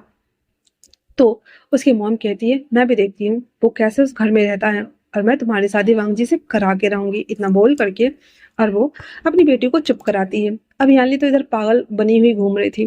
क्रिस अपना सर पकड़ के बैठा हुआ था। वांगजी अपना सर पकड़ के बैठा हुआ था। क्रिस उसके पास आता और कहता सर क्या आप ऑफिस नहीं जाने वाले हैं? वांगजी कह देता है सब कुछ इतना ज्यादा मेस्ड हुआ पड़ा है कि मुझे समझ नहीं आ रहा है कि मैं क्या करूं। क्रिस कहता है सर अब हम क्या करें? वांगजी कहता है चलो ऑफिस चलते हैं। इतना बोल वांगजी क्रिस के साथ ऑफिस चला आता है। उसके जाने के बाद विंग थोड़ा सा उदास होकर बैठा हुआ था। निंगजी को गोद में लेता है और कहता है आप ठीक हो बेटा? वो कहता है हाँ, बट मैंने डैडा को देखा ही नहीं। तो वो कहता है कोई बात नहीं, जब रात को आएंगे तो आप देख लेना। इतना बोलकर वो नीचे आता है और वो खाना लेकर के दोनों बच्चों को खिलाता है। वांगजी ऑफिस आता है और लेट नाइट तक काम कर रहा होता है।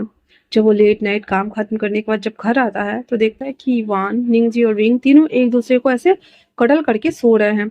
तो वांगजी भी बहुत ज्यादा थका हुआ था। वो बिना सोचे समझे कि वो क्या कर रहा है दूसरी साइड जाता है जिस साइड ईवान सो रहा था। अपना कोट उतार करके उसे होल्ड करके वो सो जाता है। जब वो सोता है तो पहले तो ईवान देखता है कि कौन है, फिर जब वो देखता है कि डैड है वो फिर ज्यादा कुछ मूव नहीं करता है, देन अपनी आईज क्लोज कर देता है। अब क्लोज करके वो सो जाता है। वहीं दूसरी तरफ जो हमारा विंग था, जब उसने देखा कि वांगजी वहां आके सोया हुआ है, वो उसे देखता है और अपने मन में कहता है वांगजी क्या हो रहा है तुम्हारे साथ, ये तो तुम्हें अच्छे से पता होगा, बट अगर तुम वापस से मेरे और मेरी बहन के बीच में अगर मेरी बहन को चुनने वाले हो तो मैं ऐसा होने नहीं दूंगा। भले ही तुम्हारे दिल में मेरे लिए प्यार नहीं है, बट अब वक्त आ गया है कि मुझे मेरा हक वापस मिलना चाहिए। That's it. क्योंकि मैं तुम्हारा हूँ और तुम मेरे हो, और मेरे अलावा तुम किसी और के नहीं हो सकते हो। इतना बोल विंग उठता है और ऊपर से वो सोते हुए वांग जी के हाथ का अंगूठा का निशान एक पेपर पे लेता है, एंड देन ड्रॉ में वो रख देता है और वो वापस से सो जाता है। अगले दिन वांग जी की जब नींद खुलती है तो तीनों बाप बेटे सोए हुए थे। वांग जी ने युवान से तो कितनी बारी मुलाकात करी थी, पर वो निंगजी के पास आता है और उसे गोद में लेकर के और उसे गले लगाते हुए कहता है, ये सच में मेरा बेटा है, किसी भी डीएनए की जरूरत ही नहीं है, दोनों ट्विंस है तो दोनों मेरे ही होंगे। इतना बोल वो निंगजी को ऐसे प्यार से छू रहा था। विंग आता है, पहले तो उसे देखता है कि वांग जी कितना प्यार से दोनों बेटे के साथ खेल रहा था और मतलब देख रहा था, निहार रहा था। तो वो चुपचाप ना पहले तो 2-3 मिनट खड़ा होकर के विंग देखता है कि वांग जी एंजॉय कर रहा है तो एंजॉय करने देता है। उसके बाद आकर उसे ताना मारते हुए कहता है, तो अगर तुम्हारा भरत मिलाप हो गया हो तो जाओ निकलो, क्योंकि मेरा बेटा उठ जाएगा तो मैं उसे रेडी करूंगा। ऊपर से तुम्हें अपनी सो कॉल्ड गर्लफ्रेंड और उसकी पूरी फैमिली को मनाना भी तो पड़ेगा ना। वांग जी खींचते हुए कहता है, तुम तमीज से बात नहीं कर सकते क्या, वो तुम्हारी भी फैमिली है। विंग कहता है, वो दिन कहाँ गए जब तुम्हें मेरे लिए स्टैंड लेना था और मेरे लिए तुम्हें तमीज से बात करनी थी। पर मुझे नहीं लगता कि ऐसा कुछ होने वाला है। खैर छोड़ो, जाने दो, पास्ट की बातें पास्ट में ही रहने देते हैं हम। अब मेरा बिल्कुल भी मूड नहीं कर रहा है। भंग जी कहता है, विंग। विंग कहता है, व्हाट विंग? हाँ, विंग विंग क्या लगा के रखा हुआ है? मैंने कहा ना, मुझे तुम में या तुम्हारी किसी भी बातों में कोई इंटरेस्ट नहीं है। दैट्स इट, और निकलो यहाँ से। इतना बोल करके वांग जी को हाथ को खींचते हुए घर से बाहर निकल जाओ बाबू तुम। और दरवाजा बंद कर देते इसके मुंह पर। वांग जी दांत पीसते हुए कहता, विंग। पर विंग ने दरवाजा बंद कर दिया हुआ था। हर वो ऐसे पीसते हुए जब अंदर आता है, वो सावर उबर लेकर फ्रेश होता है और सोचता है कि वो बाद में उसे बात करेगा। इधर विंग बारी बारी से दोनों बच्चों को रेडी कर चुके थे और उसके बाद वो युवान को सिखा देता है कि नीचे जाने के बाद अपने डैड से डिमांड करना कि तुम्हें अच्छे से स्कूल में दाखिला करा दे। थोड़ा सा नाटक करते हुए युवान हाँ में सर हिला देता है। इसके बाद वो जब तीनों नीचे आते हैं, वांग जी डाइनिंग एरिया में बैठा उसका वेट कर रहा था। वो आते ही जैसे ही विंग से कुछ कहता, युवान नौटंकी करते हुए कहता, डैड आपने वैसे भी बोला था 1 मिलियन युवान हमें और देना है, वांग जी को इन लोगों को देना था। तो वांग जी कहता है, हाँ सो। तो युवान कहता है, मुझे वो पैसे नहीं चाहिए। वांग जी आईब्रो चढ़ाते हुए कहता है, क्या मतलब है तुम्हारा? युवान कहता है, डैड मैं चाहता हूँ कि आप अपनी रिस्पॉन्सिबिलिटी ले। हम चाहते हैं कि आप हमारे और मम्मा की रिस्पॉन्सिबिलिटी ले। फर्स्ट ऑफ ऑल आप हम दोनों भाई को अच्छे से स्कूल में एडमिशन क्यों नहीं करा देते? हम दोनों तो वैसे भी घर में बैठे बैठे बोर हुई हो जाते हैं। वांग जी कहता है, और दूसरा दूसरा युवान कहता है, वो मैं बताऊंगा नहीं, मैं करूंगा। तो वांग जी कहता है, अब क्या तुम्हारे दिमाग में आ रहा है? वो कहता है, नथिंग। वही दूसरी तरफ वांग जी वो बैठा हुआ था तो सभी के लिए नाश्ता लग रहा था। जो हमारा विंग था ना, वो ना बड़े आराम से ना निंग जी को खिला रहा होता। और इतना टाइम जोन में विंग ने ना वांग जी को एक बार भी नजर उठाकर नहीं देखा था। जब वांग जी देखता है कि वो युवान तो थोड़ा बहुत खा भी रहा था मेच्योरिटी के साथ में, वांग जी सोच रहा था कि पक्का इसके दिमाग में कोई ना कोई खुराफात आइडिया चल ही रहा होगा। इसलिए वो कहता है, ठीक है मैं देखता हूँ। और वो ना वैसे वापस से वो लोग उसे देख रहा होता है। निंगजी जब आराम से खा रहा होता है तो वांग जी जैसे उसे देने वाला होता है, निंगजी अपना हाथ बढ़ाते हुए कहता है, नहीं चाहिए, आप मेरी मम्मा से प्यार नहीं करते। उसकी बात सुनकर वांग जी फर्स्ट टाइम उसकी वॉइस सुन रहा था। दैट्स व्हाई वो कहता है, निंगजी बट मैं तुम्हारा डैड हूँ बेटा। वो कहता है, नहीं आप बहुत गंदे हो। और इतना बोल कर निंग जी ना विंग से जाके चिपक रहा होता है। विंग उसे अपनी गोद में ले लेता है। वांग जी का और पारा चढ़ गया। हाँ मतलब इतना काफी नहीं था कि तुम चेयर पे बैठे थे। और विंग उसको देख नहीं रहा था। अभी भी वो निंग जी को लेकर उसे बालों को ठीक करते हुए कहता है, बाबा आप ये खा लो। निंग जी खाते हुए कहता है, मम्मा हम यहाँ से कब जाएंगे? मुझे यहाँ नहीं रहना, ठेठा गंदे हैं। गगा हमें घर जाना चाहिए ना। तो युवान कहता है, हम बहुत जल्द जाएंगे बेबी। और इतना बोलकर वो उसके भाई को ऐसे पुचकार रहा होता है। वांग जी गुस्से के मारे वो कूट देता है प्लेट में, अंदर उठ के वहां से चला जाता है। जाते हुए विंग वांग जी को देखता है क्योंकि उसे साफ दिखाई दे रहा था कि वांग जी जल कुकरा बन के बैठा हुआ था। That's why. उसके बाद विंग अपने मन में कहता है, जो तुमने किया है उसके लिए तुम्हें तो सोचना ही पड़ेगा ना। अब वांग जी ना बिना लैपटॉप वाला बैग लिए हुए सीधे निकल गया था। वो सबके चले जाने के बाद विंग और पहले निंगजी और इवान को खिला के रिलीज कर देता है। उसके बाद वो जब खा रहा होता है, वहां पे पूरी की पूरी जियांग फैमिली आ गई थी। जियांग यू आते ही सबसे पहले तो वो दोनों बच्चे को देखती है और कहते, क्यों रे गंदे नाली के गंदे कीड़े, तेरी माँ कहाँ है? इतना सुनना हुआ ही था तो इवान कहता है, मेरी मॉम के बारे में कुछ भी मत बोलो बैड आंटी। वो कहती है, तेरी माँ है कहाँ? विंग आते हुए कहता, मैं यहाँ हूँ। जियान यानली उसे जियांग यू उसे देखती और कहती है, ओ तो तुम अभी तक जिंदा हो, मुझे लगा कहीं पे जाके मर गए हो गए। तो याली कहती, मॉम देखो इसे। विंग कहता है, मॉम सच में आपने मुझे पैदा किया था ना? तो जियांग फिमियांग कहते हैं, नहीं तुम हमारे बेटे नहीं हो। इतना सुनना हुआ ही था कि विंग के ना होश ही उड़ गए थे। कहता है डैड, कहता है एक्चुअली में जब यू का तीसरा बेटा पैदा हुआ था तब वो मरा हुआ पैदा हुआ था। वो बहुत ज़्यादा ट्रॉमेटाइज थी और वो अपने बच्चे से लेकर बहुत ज़्यादा कॉन्शियस थी, इसलिए मैंने किसी और का बच्चा उठा करके आई मीन कि तुम्हें उठा करके तुम्हारी मॉम को दे दिया। पर धीरे धीरे करके जब ये सभी चीज़ें और व्यवहार जो हमारी फैमिली के जैसे थे तुम्हारे अंदर बिल्कुल भी नहीं थे, दैट्स व्हाई यू को न चाहते हुए भी मुझे सब कुछ सच बताना पड़ा। और जब तुम 6 साल के थे तब से लेकर तुम्हारी मॉम को पता है कि तुम हमारे बेटे नहीं हो। विंग इतना ज़्यादा शॉक्ड होता और कहता है, तो फिर आपने मुझे इतने टाइम तक पाला क्यों? जियांग फिमियांग कहते हैं, क्योंकि हम नहीं चाहते थे, क्योंकि हमने ही तुम्हें लाए थे और हमारी तुम रिस्पॉन्सिबिलिटी थे। पर मुझे नहीं पता था कि तुम्हारे अंदर ऐसे कुछ, हमें लगा जब तुम पढ़ोगे लिखोगे बड़े बन जाओगे जॉब करोगे तो हमारे काम आओगे। फिंग हंसते हुए कहता, ओ तो अपना प्रॉफिट के लिए मुझे पाल रहे थे, गुड, अब क्या चाहिए? जियांग कहती है, चुपचाप से इस घर से अपने 2 नाजायज औलादों को लेकर निकल जाओ। विंग चिल्लाते हुए कहता, वो नाजायज नहीं है, वो मेरा बेटा है। भले उसको बाप का प्यार न मिले या बाप का नाम न मिले, पर मैं उसे अपना नाम देकर बड़ा करूंगा, राइज करूंगा और उसे काबिल इंसान बनाऊंगा। आप लोगों से तो बेहतर ही बनाऊंगा। शांग यू कहती है, गंदी नाली के तुम भी थे, गंदी नाली के तुम्हारे बेटे भी हैं। वन नाइट स्टैंड के बाद बच्चे पैदा होते हैं तो वो नाजायज। इतना आगे बोलती तभी पीछे से आवाज आती है, क्या कहा आपने?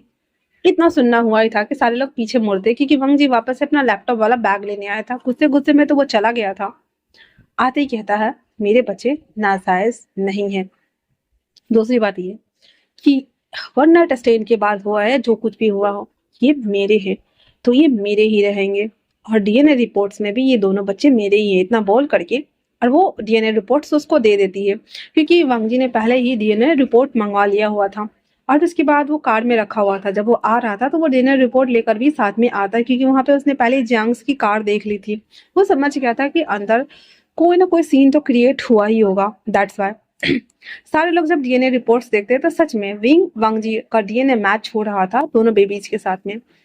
हिमान ऐसे चिढ़ाते हुए, नाक को ऐसे ऊपर करते हुए चिढ़ाते हुए कहता, बैड आंटी अब निकलो मेरे घर से। यालनी आते ही कहती, तुम्हें तो मैं। विंग आगे आ जाता है और वो थप्पड़ विंग को पड़ जाता है और विंग अपना गाल पकड़ते हुए कहता है, बस बहुत हो गया आप लोगों का तमाशा। अगर मेरा बस चले तो मैं सबको इस घर से धक्के मार कर बाहर निकाल दूं, बट मैं नहीं चाहता कि मैं आपके साथ बदतमीजी से पेश आऊं। ये मेरा घर है, इसलिए शांति से कह रहा हूं कि यहाँ से चले जाए, क्योंकि आप लोगों ने मुझे पाल पोस कर इतने दिनों तक बड़ा लिखा करके अच्छा काबिल इंसान बनाने के लिए आप सभी लोगों का शुक्रिया अदा। तो जियांग यू कहती है, उसी एहसान के बदले इस घर से चले जाओ, क्योंकि इस घर पे और इस घर के खुशियों पे हर चीज पे हक और सिर्फ मेरी बेटी का है। विंग कहता है, अब ऐसा कुछ नहीं होने वाला है, क्योंकि ये घर मेरे हस्बैंड का है। और इतना बोल करके और वो वांग जी को देखता है कि कुछ तो वो बोले। वांग जी तो कुछ देर मौन रहता है, अंदर फिर कहता है, हाँ विंग मेरा हस्बैंड है और आई थिंक से आप लोगों को चले जाना चाहिए। यानी कहती है, ये क्या बकवास कर रहे हो वांग जी? तुम्हें पता है ना तुमने मुझसे एंगेजमेंट किया है, तो तुम मुझसे शादी कैसे कर सकते हो? वांग जी कहता है, बस हमने कर ली है और जबकि वो मेरा बेटा है तो इस नाते से वो पूरा हक उसका है। याली एकदम बौखला गई थी, कहती, नहीं नहीं ये सच नहीं हो सकता, ये बिल्कुल झूठ है, ये बकवास है, तो तुम्हें वो मैनिपुलेट कर रहा है वांग जी। वांग जी कहता है, मैं कोई दूध पीता हुआ बच्चा नहीं हूँ कि वो मुझे मैनिपुलेट करे। यालनी प्लीज जाओ यहाँ से। यालनी कहती है, नहीं ऐसा नहीं हो सकता, और वो किचन डेस्क पे पड़ा हुआ चाकू उठाती है और सीधे विंग को स्टैप करने के लिए आ जाती है। जैसे वो उसे स्टैप करने वाली थी, हिवान बीच में आ जाता है और वो चाकू उसके शोल्डर पे लग जाती है। हिवान चीख पड़ता है और विंग और वांग जी सब दौड़ते हैं। विंग खड़ी होती है, खड़ा होता है, वो चाकू लेकर उसे फेंकता है, एक थप्पड़ लगाते हुए कहता है, मेरी जिंदगी तबाह करने के पीछे भी तुम ही थी ना? जब तुम्हें पहले से ही पता था कि मैं उसे पसंद करता हूँ, तुम मेरी पोएम्स चुरा करके उसे ले जा करके सुनाती थी ताकि वो इम्प्रेस्ड हो जाए। यानी कहती है, नहीं ये झूठ है, तुम्हें अच्छे से पता है ना कि वो ड्राइंग्स मैंने बनाए थे। हाँ, किसी को दिखाने के लिए नहीं, क्योंकि मुझे वो ड्राइंग्स पसंद थे। तब तो मैं वांग जी से नफरत करता था, हमारी रोज लड़ाई होती थी, वांग जी के दिल में मेरे लिए कुछ भी नहीं था, पर तुमने उस ड्राइंग्स को यूज किया उसे इम्प्रेस करने के लिए। जी ये सारी बातें सुनते हुए कहता है, मतलब वो सारे लेटर्स, वो सब कुछ तुमने नहीं लिखा था? यानली कहती है वो लेटर मैंने लिखा था और सब कुछ भी। तो वांग जी कहता है बस करो यानली, बस बहुत हुआ। इतना बोलकर वो अपने दोनों बेटा को, पहले तो युवान को गोद में लेकर कहता है विंग चलो अभी हमें हॉस्पिटल जाना है। युवान विंग निंगजी को लेता है और वांग जी युवान को गोद में लेकर के कार में आके बैठते हैं और हॉस्पिटल के लिए चले जाते हैं। उधर इस तरफ जांग चिंग, यान ली और उसकी मॉम डैड दोनों शॉक थे और कहते ये सब कैसे हो गया यान ली। हाँ तुम्हें पता है ना हमारे ऊपर कितना सारा डेप्ट है, अगर तुमने शादी नहीं किया तो हम अपने डेप्ट को कैसे क्लियर करेंगे। तो वो कहते हैं, यानी कहती है ऐसा नहीं होगा, विंग को मरना होगा, वरना वरना सब कुछ बर्बाद हो जाएगा डैड, सब कुछ।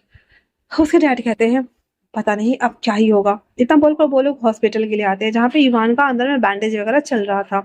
वांग जी विंग सब निंगजी उसके गोद में था, परेशान हो रखे थे और वांग जी चक्कर काट रहा था।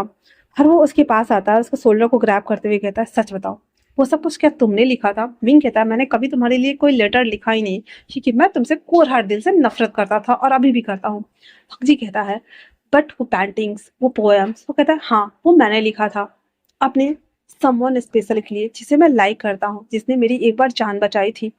तो वो कहता है और किसने तुम्हारी जान बचाई थी। विंग कहता है क्यों बताऊं मैं तुम्हें। हाँ मंगजी कहता है मुझे जानना है बस।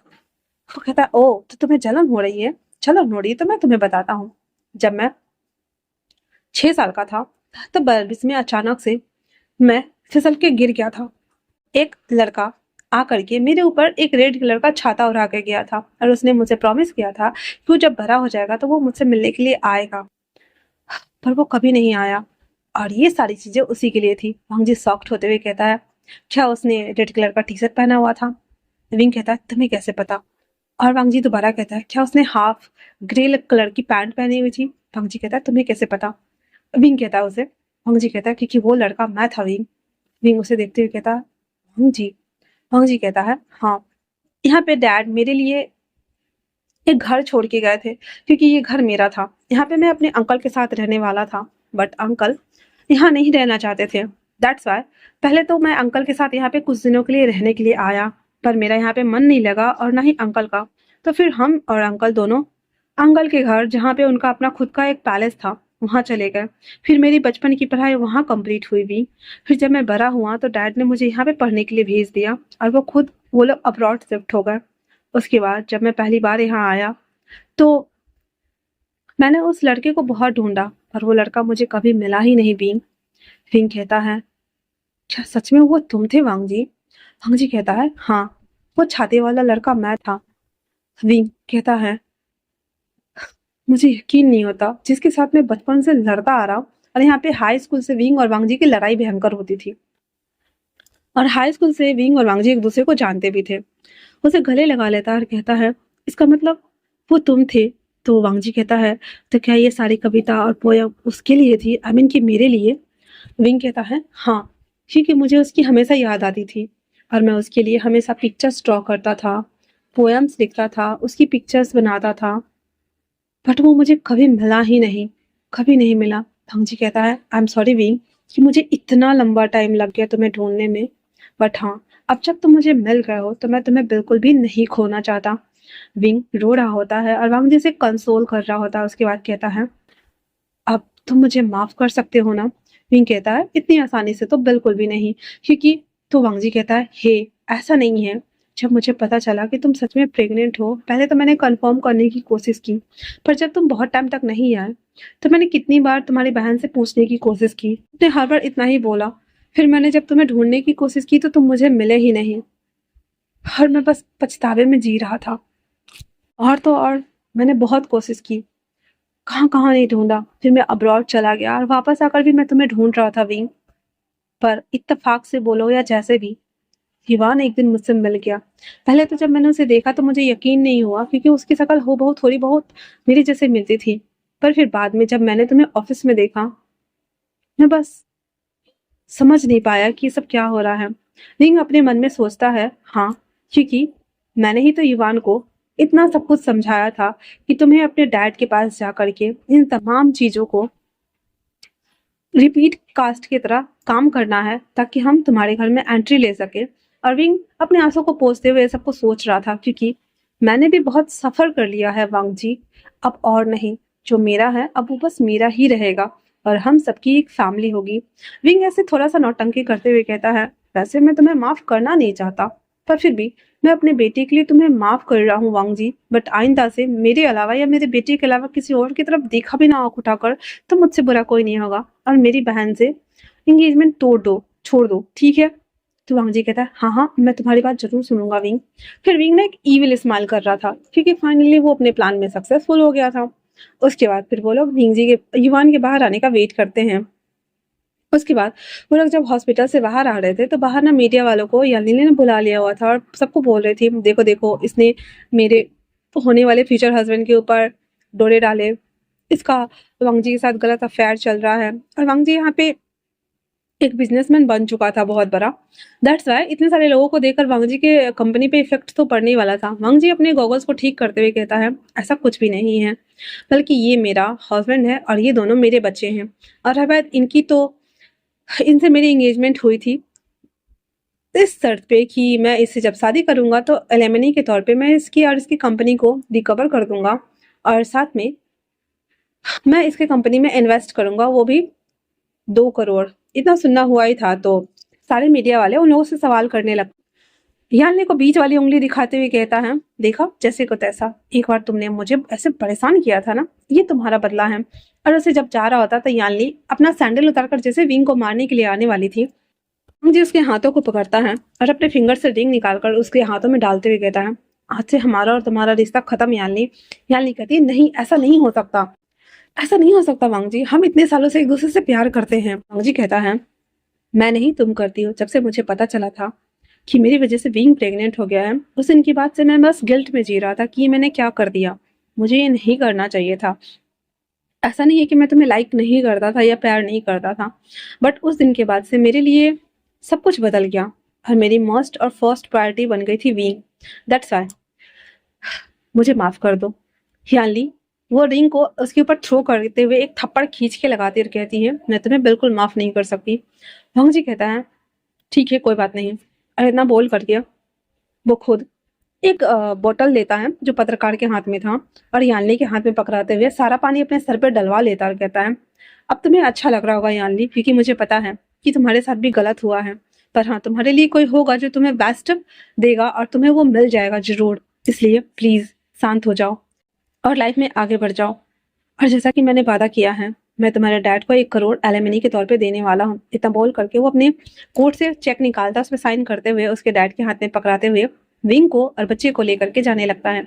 थोड़ी दूर जाने के बाद विंग अपने डैड को देखते हुए एक ईविल स्माइल करता है, जैसे कि वो अपने प्लान में पूरी तरीके से सक्सेसफुल हो चुका है। कार में बैठने के साथ ही वांग जी और विंग दोनों बैठ जाते हैं। दोनों बेबी को लेता है वो और घर के लिए निकल के चल पड़ता है।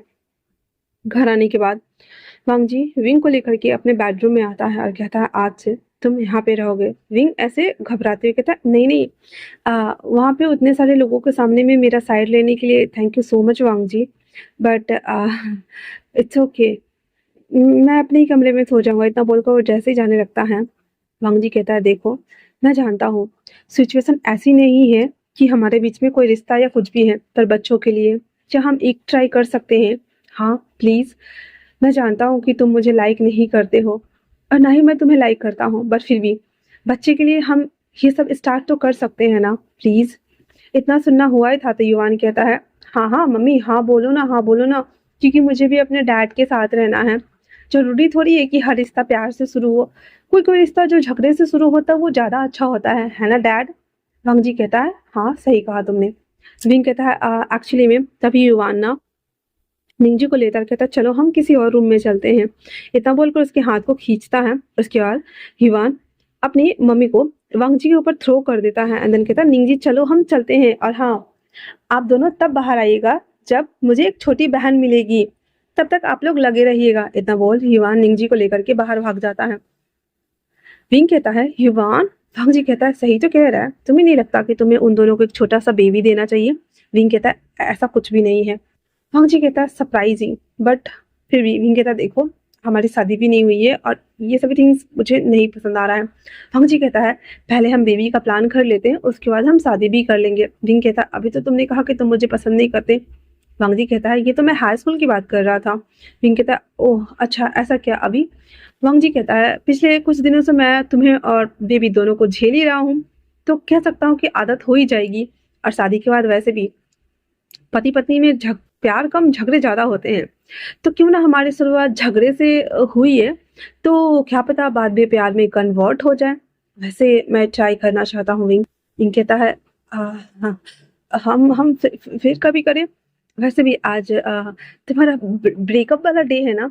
तो वांग जी कहता है विंग फिर उसके दोनों हाथों को पकड़ता है एंड देन कहता है ये सच है कि मैं तुम्हारी बहन को पसंद करता था हाई स्कूल में, और तुमसे मेरी लड़ाई हो जाती थी। पर जब भी मैं तुम्हें परेशान करता था या तुम्हारे आसपास आता था तो मुझे अजीब सी बेचैनी होती थी, इसलिए मैं तुमसे दूर भागता था। पता नहीं क्यों ऐसा होता था, मुझे कभी समझ ही नहीं आता। और तुम्हारी बहन के पास होकर भी मैं कभी उसके पास नहीं था। जब भी मैं क्लास में बैठा होता मेरी निगाहें तुम्हें बाहर फुटबॉल खेलते हुए देखती। जब भी तुम अपने दोस्तों के साथ हंसते या बात करते रहते थे तो हमेशा मैं तुम्हें देखा करता था। ऐसा लगता था जैसे कि मैं यालिनी के साथ होकर भी खाली हूँ। फिर जब मैं तुम्हें परेशान करने के लिए तुम्हारे पास आता तब मुझे बहुत ज्यादा मजा आता था। पता नहीं क्यों एक दिल को अजीब सा सुकून मिलता था। पर जब तुम छोड़ के सब कुछ चले गए तो मेरी लाइफ ऐसे ना छिन भिन हो गई थी। मुझे कुछ समझ नहीं आ रहा था कि ये क्या है, क्यों ऐसा है, क्यों चल रहा है। कुछ भी मुझे समझ में नहीं आया। मैं बस परेशान था।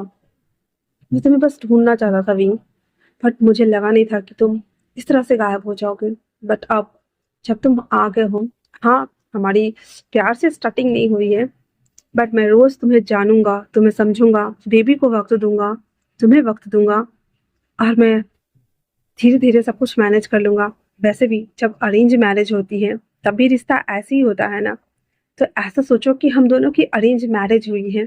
Wing please trust me and give me one chance please. इतना बोल वांग जी नीचे बैठ जाता है। वांग जी के गले में एक चेन था, उसमें एक रिंग था जो उसकी मॉम का था। वो निकाल करके विंग के हाथों में पहनाते हुए कहता है एक्चुअली मैं ये रिंग मेरी मॉम की है, उन्होंने मुझे दिया है अपने होने वाले फियांसे को देने के लिए। पर जब यालिनी से मेरी एंगेजमेंट हो रही थी तब मैंने उसके लिए डायमंड का रिंग लिया था। बट मैं ये रिंग तुम्हें देना चाहता हूँ विंग। विंग थोड़ा सा सैंटी हो गया था एंड देन कहता है तो चलो ना फिर अरेंज मैरिज ही करते हैं। इतना बोलना हुआ ही था कि वांग जी खड़ा होता है एंड देन विंग के लिप्स को कैप्चर कर लेता है। अब इधर जो हमारे दो बच्चे थे वो गेट को थोड़ा सा ओपन करके मुंडी घुसा के देख रहे होते हैं। युवान जब देखता है कि उसकी मम्मी पापा किस कर रहे हैं, फटक से निंग जी के हाथों पे आंखों पे हाथ रख देता है, कहता है चलो बुद्धू हम यहाँ से चलते हैं, अभी इन दोनों के बीच में ना कबड्डी होने वाला है। दरवाजा बंद करके निंग जी बड़े प्यार से कहता है बट काका कबड्डी क्या होता है। तो हमारा जो युवान था अपना सर ठोकते हुए कहता है कौन कह सकता है, हम दोनों ट्विंस हैं। कबड्डी मतलब कि पापा मम्मी हमारे लिए एक बहन लाने की तैयारी कर रहे हैं। तो निंगजी कहता है अच्छा ऐसा क्या, तो फिर हमें ना उसके लिए पालना झूला और ये सभी की शॉपिंग के लिए ना लिस्ट तैयार करनी चाहिए। हिवान कहता है हाँ हाँ हाँ ठीक है चलो चलो। इतना बोल करके वो दोनों जिस रूम में वो दोनों रह रहे थे, विंग पहले रह रहा था, उस रूम में आते हैं, दरवाजा लॉक्ड करते हैं एंड देन युवान जो था वो अपना फोन निकालता और उसमें सर्चिंग साइट पे जा करके छोटे बेबी के लिए दूध का बॉटल कपड़ा ये सब ना सर्च करके निंगजी को दिखा रहा होता और वो दोनों ना सिलेक्ट करके विश लिस्ट में डालते जा रहे थे। अब इधर जो हमारा वांगजी था वो विंग को किस करते करते धीरे धीरे बेड पर ले जाता है। तो विंग कहता है शादी से पहले ये सब कुछ। तो विंग की बात सुन वांगजी कहता है पहले हम ये कर ले फिर हम कल अपनी शादी को रजिस्टर कर देंगे। इतना बोल उसे सीधे बेड पे पटक देता है। वांग जी और विंग दोनों अपने कपड़े को रिमूव कर चुके थे और धीरे धीरे करके वांग जी उसके ऊपर आ रहा था। विंग की सांसें बहुत ज्यादा बढ़ी हुई थी, वो हॉट सेंसेशन फील कर रहा था, अराउंड से भर रहा था। पर जैसे ही वो उसके ऊपर गिरता है वांग जी उसके ऊपर आकर के उसके नेक को स्निफ करना स्टार्ट कर देता है। फिर धीरे धीरे करके दोनों के क्लोथ्स नीचे गिरे हुए थे। वांग जी विंग के पैरों को टच करता हुआ धीरे धीरे करके ऊपर बढ़ रहा था, उसके थाइस को टच कर रहा था, उसके हाथों को टच कर रहा था और वो और भी ज्यादा सेंसेशन से भर रहा था। वांग जी जैसे जैसे ये टच कर रहा था विंग को बहुत बहुत ज्यादा अच्छा लग रहा था, वो बहुत ज्यादा खुश था और वो उसे ऐसे गले में रैप किए हुए कहता है अब देर मत करो प्लीज। वांग जी कहता है पहले तो तुम मना कर रहे थे।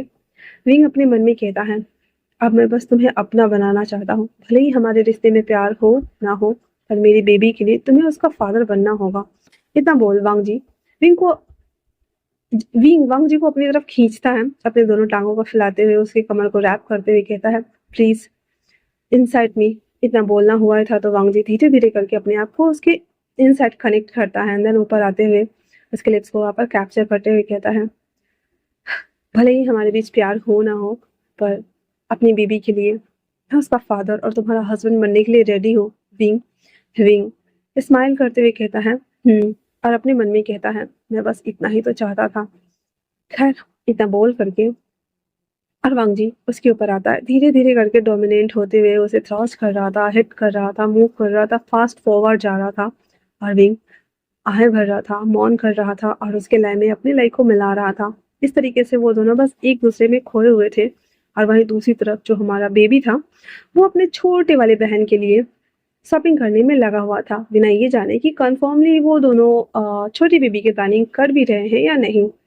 ये सब हो जाने के बाद वांग जी और विंग एक दूसरे के बाहों में ऐसे लेटे हुए थे। विंग कहता है, बहुत टाइम हो गया, बेबी बाहर है, हमें चलना चाहिए। वांग जी कहता है, हाँ ठीक है। फिर धीरे धीरे अपने आप को उसके ऊपर से रिलीज करते हुए वो खड़ा होता है। फिर दोनों अपने आप को क्लीन करते हैं, फिर उसके बाद कपड़ा वेयर करते हैं। कपड़ा वेयर कर लेने के बाद वो जब बाहर आते हैं तो पूरे घर छान मारने के बाद दोनों बच्चा उसे मिलता ही नहीं है। फिर वो दोनों जब उस कमरे में आता है तो विंग कहता है, युवान निंग जी, तुमने तो मुझे डरा दिया। कहता, क्या हुआ मम्मा? विंग ये निंग जी को गोद में लेते हुए कहता, मेरा राजा बेटा, क्या हुआ आपको? तो निंग जी कहता, आपको पता है मैंने अपनी लिटिल सिस्टर के लिए ना, मैंने फ्रॉक चूज किया, बॉटल चूज किया, टिफिन चूज किया, बैग चूज किया। वांग जी उन लोगों को देख रहा था। फिर वांग जी युवान को गोद में लेते हुए कहता, तुमने? उसने कहा था, मैंने शूज, सॉक्स, पेंसिल, कटर्स ये सब चूज किया है ना, फिर ताकि हम सब एक साथ पढ़ने जा सके। तो वांग जी कहता है, वो तो है, पर इससे पहले क्या मैं तुम्हारी मम्मी से शादी कर सकता हूँ युवान निंग जी? तो युवान मुंह बनाते हुए कहता है, पहले तो प्रॉमिस करो कि मेरी मम्मा को छोड़कर किसी और के पास नहीं जाओगे। कोई भी आंटी हो उसे बस बहन की नजरों से देखोगे और किसी नजरों से नहीं देखोगे। वांग जी हंसते हुए कहता है, मेरे पास कोई बहन नहीं है, पता जो भी है उसे बस उसी नजरों से देखोगे। बस मेरी मम्मा आपकी लाइफ में रहनी चाहिए। और हाँ, 1 मिलियन अभी भी उधार बचा हुआ है आपका डैड।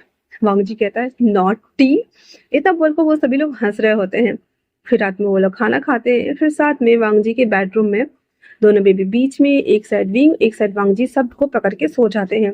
उसके बाद अगले दिन पूरी फैमिली एक ही तरह के ड्रेस वेयर करके black black black black mirrors bureau आते हैं। वहाँ पे आकर पहले तो वांग जी और विंग अपना फोटो सेशन कराते हैं। फिर वहाँ पे जाके साइन वाइन करके, और जो हमारा विटनेस था वो हमारा क्रिस बना हुआ था, वो सब साइन करके एंड देन बेबी भी दोनों रहते हैं। फुल फैमिली पिक्चर्स क्लिक करवाने के बाद बाहर आते ही वांग जी विंग के हाथों में मैरिज सर्टिफिकेट देता है। दूसरा सर्टिफिकेट वांग जी के हाथ में था और देखते हुए कहता है, फाइनली तो आज से हम दोनों हस्बैंड एंड हस्बैंड्स हैं। इतना बोलना हुआ था कि वहाँ पे बहुत सारे मीडिया वाले भी आ गए थे। वो दोनों आते ही, वो उन दोनों को देखते ही सारे उनसे पूछने लगते कि सर आप यहाँ क्या कर रहे हैं? वांग जी अपना मैरिज सर्टिफिकेट दिखा देता कहता है, आज से हम लीगली हम दोनों हस्बैंड एंड हस्बैंड्स हैं। अब कोई और डाउट नहीं होना चाहिए। इतना बोल करके वो विंग का हाथ पकड़ता है और दोनों अपने अपने बेबी को गोद में लेते हैं और कहते हैं, चलो हम अपने घर चलते हैं विंग। विंग उसके बाद घर आ जाता है। घर आने के बाद वांग जी और विंग सब अपने घर में आते हैं और अब ये घर वाकई में विंग को अपना सा लग रहा था। हालांकि वो यहाँ आया था वांग जी को सबक सिखाने के लिए और अपने बेबी को उसके फादर का नाम, पहचान, प्रॉपर्टी दिलाने के लिए, बट अब ये घर उसे काटने को नहीं बल्कि अपना सा लग रहा था। वो उसे देखते हुए एक राहत की सांस लेता है। वांग जी के हाथों में हाथ डालते हुए, क्योंकि विंग का राइट हैंड, वांग जी का लेफ्ट हैंड, दोनों इन करते ही विंग कहता है, अपना घर वांग जी। इतना बोलकर वो लोग इन करते हैं। अब जो हमारा दोनों बेबी था, अब पीछे से क्रिस था, वो ना इशारा कर रहे होते हैं।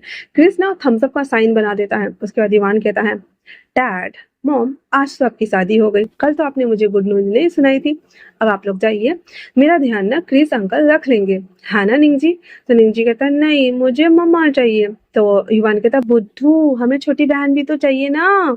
इतना बोलना हुआ था तो कहता, फिर वो जबरदस्ती उतर जाता है और उसके बाद कहता है, मम्मा, डैडा, अब जाओ और मेरी बहन लाने की तैयारी करो। उसके बाद वो दोनों क्रिस के पास चला जाता है। वांग जी कहता है, क्रिस तुम इसका ध्यान रख लोगे? क्रिस कहता है, ओके सर, मैं हूँ। और उसको लेकर के उसी बड़े मेंशन में एक पूरा जो दो कमरों को मिला करके, एक में बेबी का टॉय सेक्शन और एक में बेबी का पढ़ने लिखने वाला सेक्शन बनाया था। क्रिस बेबी को लेकर टॉय सेक्शन में चला जाता है और हमारा वांग जी विंग को लेकर के अपने बेडरूम में आता है, जहाँ पे उसे वेडिंग डे मनाना था।